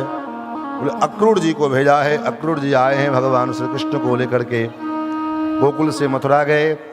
मथुरा में जाकर के भगवान ने गोकुल जो है कुब्जा के ऊपर कृपा की, फिर धोबी का उद्धार किया, फिर सुदाम नाम के माली के ऊपर भगवान ने कृपा की। उसके बाद कंस का जो धनुष था, धनुष को तोड़ करके कंस को संकेत दिया कि अब तुम्हारा मृत्यु सन्निकट आ गया। फिर महाराज प्रातःकाल रंग मल्ल युद्ध के लिए कंस ने व्यवस्था बनाई थी, वहां भगवान पधारे और वहां पर में 4 पहलवान चाणूर मुष्टिक सल तोसल का उद्धार किया। कंस बकबक बोलने लगा तो भगवान ने उछल करके कंस का भी उद्धार किया। कंस के अंत्येष्टि संस्कार संपन्न किए। फिर बाबा और गौल ग्वाल वालों को वृंदावन भेजा। भगवान संदीपनी महर्षि के आश्रम अवंतिकापुरी उज्जैन में पढ़ने के लिए गए। अल्पकाल में ही सारी विद्या अध्ययन करके और वहाँ से लौट करके गोकुल आए, मथुरा आए। मथुरा से पुनः उद्धव जी को प्रेम की दीक्षा दिलाने के लिए वियोग का बहाना बना करके गोपियों के पास भेजा। उद्धव जी गोपियों के पास गए, वहाँ पर में कुछ दिन गोपियों के संग में रहे और वहाँ से जब आए तो जो उद्धव ज्ञानी बन करके गए थे वो उद्धव प्रेमी बन करके लौटे। वहाँ से लौटने के बाद महाराज श्री उद्धव जी महाराज भगवान से कहते, प्रभु कैसे आप उन ब्रजवासियों के बिना रह लेते? फिर तो मथुरा के ऊपर में जरासंध ने आक्रमण किया है। कंस की पत्नी अस्ति और प्राप्ति जो जरासंध की बेटी, उसने अपने पिता को कहा कि कंस कृष्ण ने मेरे पति को मारा। मथुरा के ऊपर 17 बार आक्रमण किया। भगवान ने 17 बार सैनिकों को मार डाला और जरासंध को छोड़ देते। 18वीं बार ब्राह्मणों के द्वारा मुहूर्त निकलवा करके आया कि चलो अब जो है इस बार अगर हार के आए तो ब्राह्मणों को मार डालेंगे। भगवान ने ब्राह्मणों की रक्षा के लिए संपूर्ण मथुरावासी को रातों रात द्वारका में द्वारकापुरी का निर्माण करा करके उसमें व्यवस्थित किया और स्वयं मथुरापुर से भागते भागते भगवान जूनागढ़ तक आए। जूनागढ़ में गिरनार पर्वत पर भगवान चढ़ गए। भगवान का एक नाम पड़ गया रणछोड़ राय। वहाँ से जब जरासंध आग लगा करके गिरनार पर्वत में चला गया, भगवान निकले तो महाराज जब बाहर निकले तो भगवान का पीछा किया एक दैत्य ने। भगवान उससे पीछा छुड़ा करके जब आगे बढ़े, उसने पीछा छोड़ा नहीं महाराज। तो मुचकुंद जी के द्वारा उसकी दृष्टि से उस दैत्य का भगवान ने वध कराया और वहां से भगवान द्वारकापुरी में आए। द्वारकापुरी की लीला भगवान की आरंभ हुई। सर्वप्रथम भगवान ने बड़े भैया दाऊ जी का विवाह सूर्यवंश की राजकुमारी महाराज ककुत्मी की पुत्री रेवती के साथ दाऊ भैया का विवाह हुआ। भगवान बलराम जी रेवती रमण कहलाए हैं। बोल रेवती रमण भगवान की। उसके बाद श्री भीष्मक राजा भीष्मक कुंडिनपुर के राजा थे। विदर्भ देश के राजा कुंडिनपुर की राजधानी में महाराज भीष्मक, उनकी 5 संतानें। सर्वप्रथम पुत्र रुक्मी, रुक्मरथ, रुक्मकेश और रुक्ममाली और सबसे छोटी कन्या जिनका नाम रुक्मणी। महाराज भीष्मक अपने बेटी का विवाह द्वारकाधीश श्री कृष्ण से कराना चाहते, लेकिन उनका पुत्र रुक्मी अपने बहन का विवाह अपने मित्र शिशुपाल से करवाना चाहता। विवाह निश्चित भी हो गया, विवाह के दिन तय हो गए। इधर रुक्मणी जी का मन भगवान श्री कृष्ण के द्वारकाधीश श्री कृष्ण में है। रुक्मणी जी ने देखा अब क्या करें, तो एक पंडित जी जो थे उनको पत्र लिख करके भगवान के पास भेजा। भगवान के पास वो ब्राह्मण देवता पत्र लेकर के आए और रुक्मणी के उस पत्र को भगवान ने देखा। रुक्मणी उस पत्र में लिखती हैं, प्रभु मैं आपकी हूँ, आपके साथ अगर मेरा विवाह नहीं हुआ तो मैं शिशुपाल के साथ विवाह तो कर लूँगी, अपने प्राणों का त्याग नहीं करूँगी, लेकिन सिंह के भाग को कोई सियार लेकर के चला जाए तो उसमें भाग का दोष नहीं, सिंह की बदनामी होगी। मैं अपनी प्राप्ति का उपाय आपको बतला रही हूँ।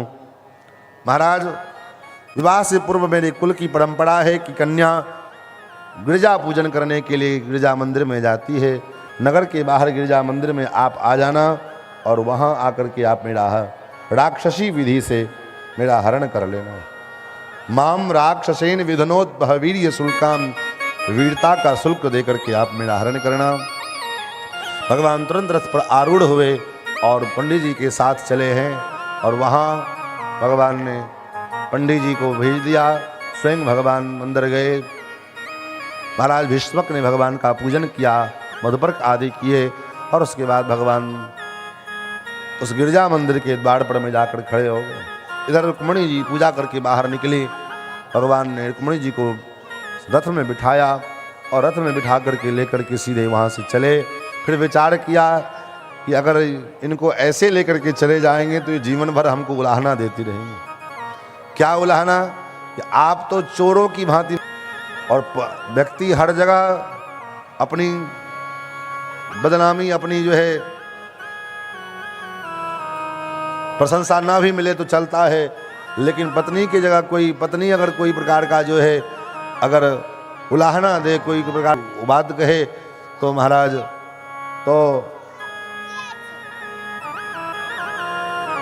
तो महाराज वो बर्दाश्त नहीं कर पाता आदमी।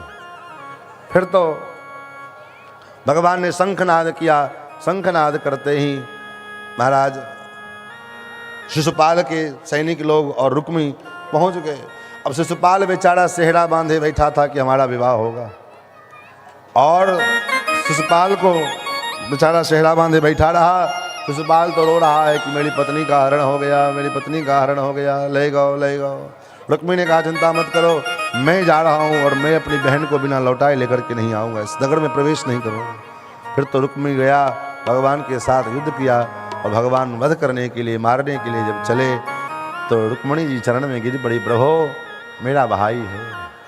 भगवान ने कहा चलो ठीक, आपका भाई है तो कोई बात नहीं।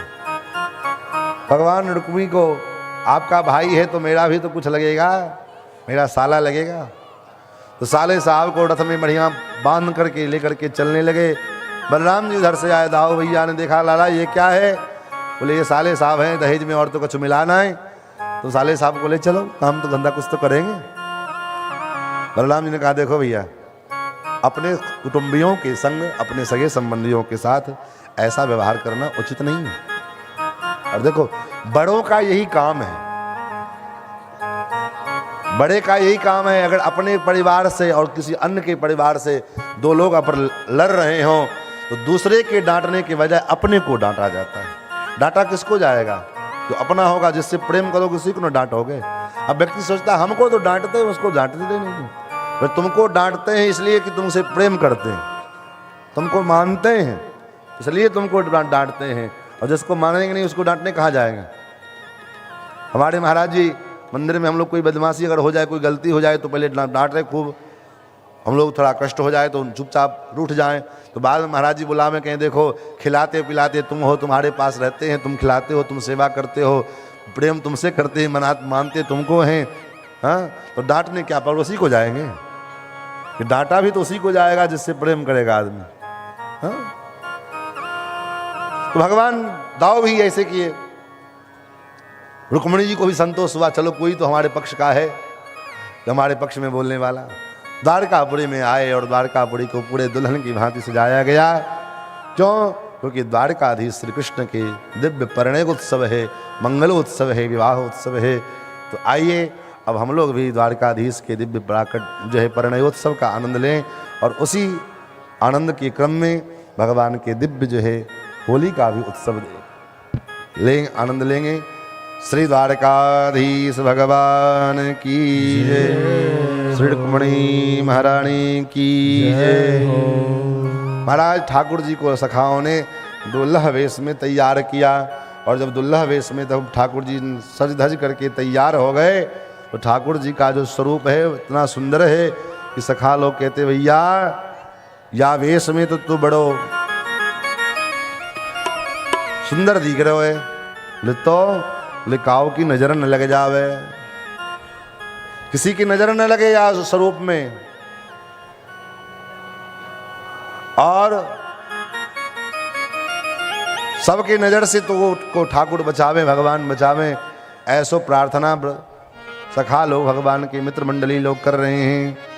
बांके बिहारी कजरारे मोटे मोटे तेरे न है नजर न लग जाए, है नजर न लग जाए, नजर न लग नजर न लग जाए। ओ बांके बिहारी कजरारे मोटे मोटे है नजर न लग जाए, नजर न लग जाए, नजर न लग जाए।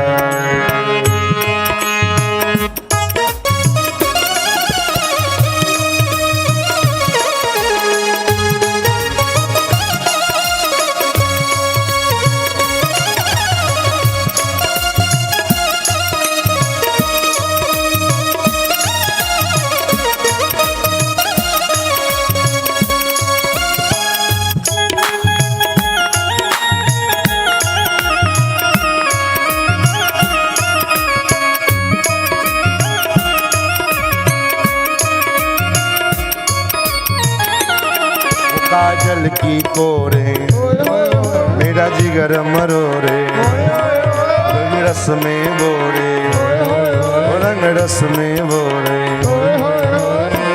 बलिहारी रे कजरा रे मोटे मोटे तेरे है नजर न लग जाए, नजर न लग जाए, नजर न लग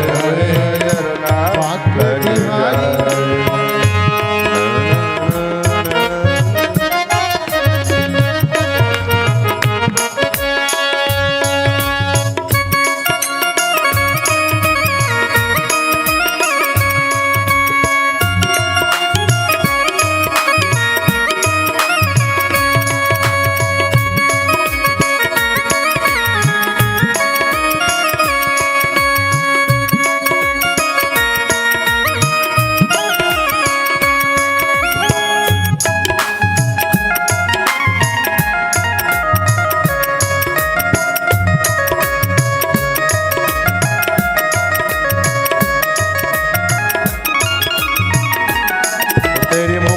लटकन, अधरन की मुस्कन, रीवा की मटकन, तेरे शीश की अलकन, अलगन की बलकन, नैनों की पलकन, ओ मैं तो मारी रे गजरा रे मोटे मोटे तोरे, ओ नजर ना लग जाए, नजर ना लग जाए, नजर ना लग जाए, नजर ना लग जाए।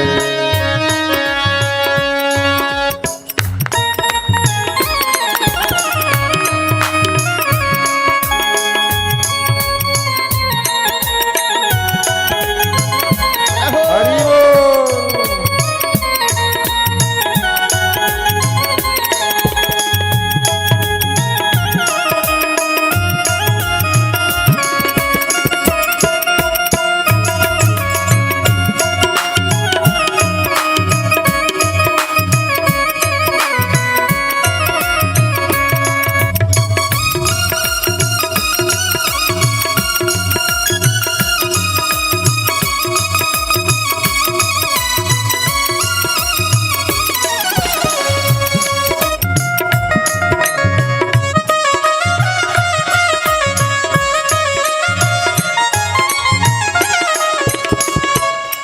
तेरी प्रीत है टेढ़ी,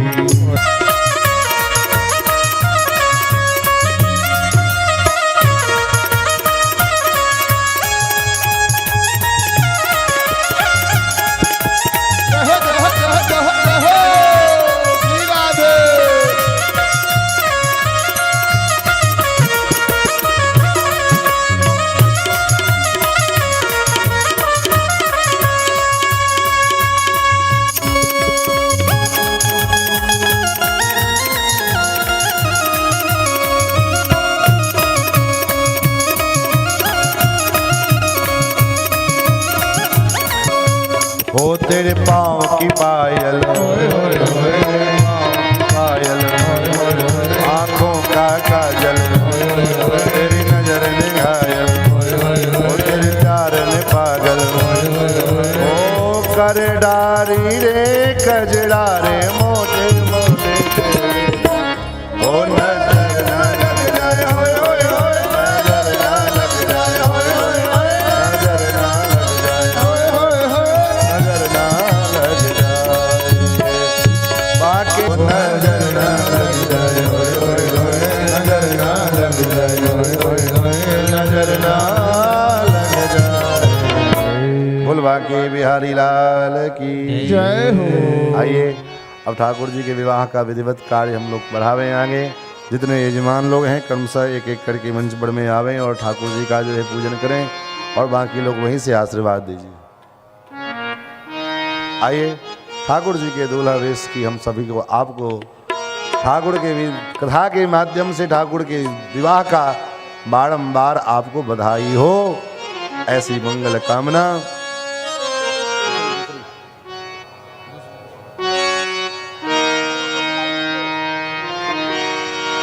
अरे दूल्हा रे दूल्हा रे दूल्हा रे दूल्हा रे दूल्हा रे दूल्हे दूल्हा, अरे दूल्हा बने हैं नंदलाल, बधाई सारी भगता ने नंदलाल, बधाई सारी भगता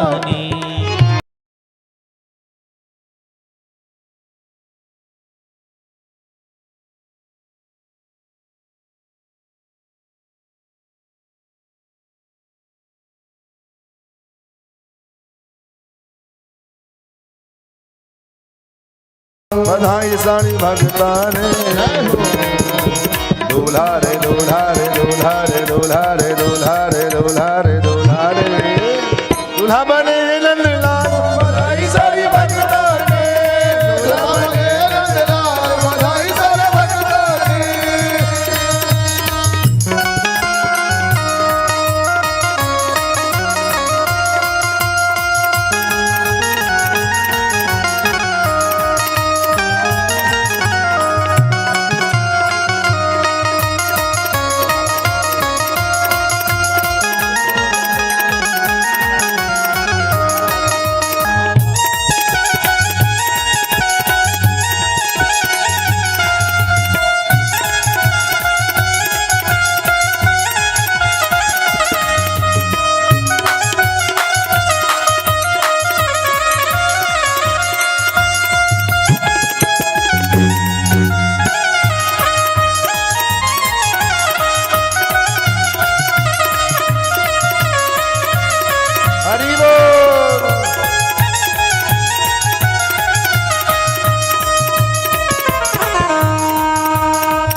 का ब्याह हो डीजे पे कितना नाचते हो?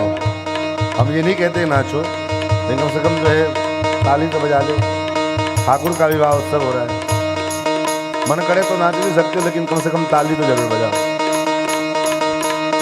द्वारिका में उत्सव भारी, द्वारिका में उत्सव भारी, द्वारिका में उत्सव भारी, द्वारिका में उत्सव भारी। दूल्हा बन गए कृष्ण मुरारी, दूल्हा बन गए कृष्ण मुरारी, दूल्हा बन गए कृष्ण, दूल्हा बन गए कृष्ण मुरारी। नाचो रे नाचो रे नाचो मुरारी, नाचो रे नाचो रे नाचो रे नाचो रे नाचो रे नाचो रे नाचो रे नाचो रे नाचो रे नाचो रे नाचो रे नाचो रे नाचो रे नाचो रे नाचो रे बधाई सारे भगतान, ओ बधाई सारी भगतान, बधाई सारी भगतान, बधाई सारी भगतान, बधाई सारी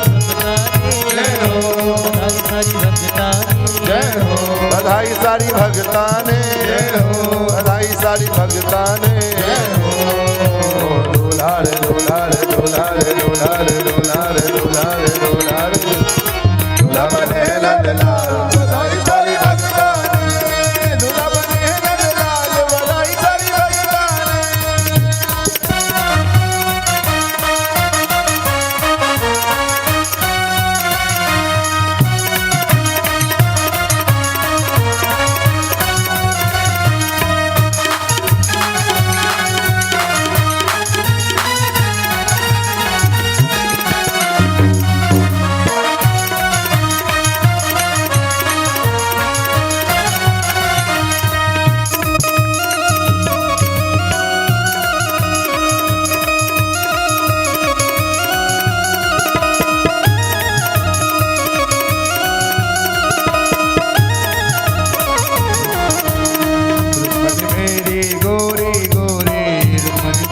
रुक्मणी भैरी भोरी भोरी भोरी सावले नंदलाल, जय जय जय जय जय जय जय सावले नंदलाल, किशोरी का जवाब नहीं, सावले नंदलाल, किशोरी का जवाब नहीं, किशोरी का जवाब नहीं, किशोरी का जवाब नहीं, किशोरी का जवाब नहीं, किशोरी का जवाब नहीं। अरे दूल्हा बने नंदलाल, का जवाब नहीं, दूल्हा बने नंदलाल, किशोरी का जवाब नहीं।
रुक्मणी मेरी महलों वाली, रुक्मणी मेरी महलों वाली, रुक्मणी मेरी महलों वाली, रुक्मणी मेरी महलों वाली। गाय चराए नंदलाल, देव देव देव देव देव देव, गाय चराए नंदलाल, किशोरी का जवाब नहीं, गाय चराए नंदलाल, किशोरी का जवाब नहीं, ओ किशोरी का जवाब नहीं, किशोरी का जवाब नहीं, किशोरी का जवाब नहीं, किशोरी का जवाब नहीं। दूल्हा रे दूल्हा रे दूल्हा रे दूल्हा रे दूल्हा रे दूल्हा रे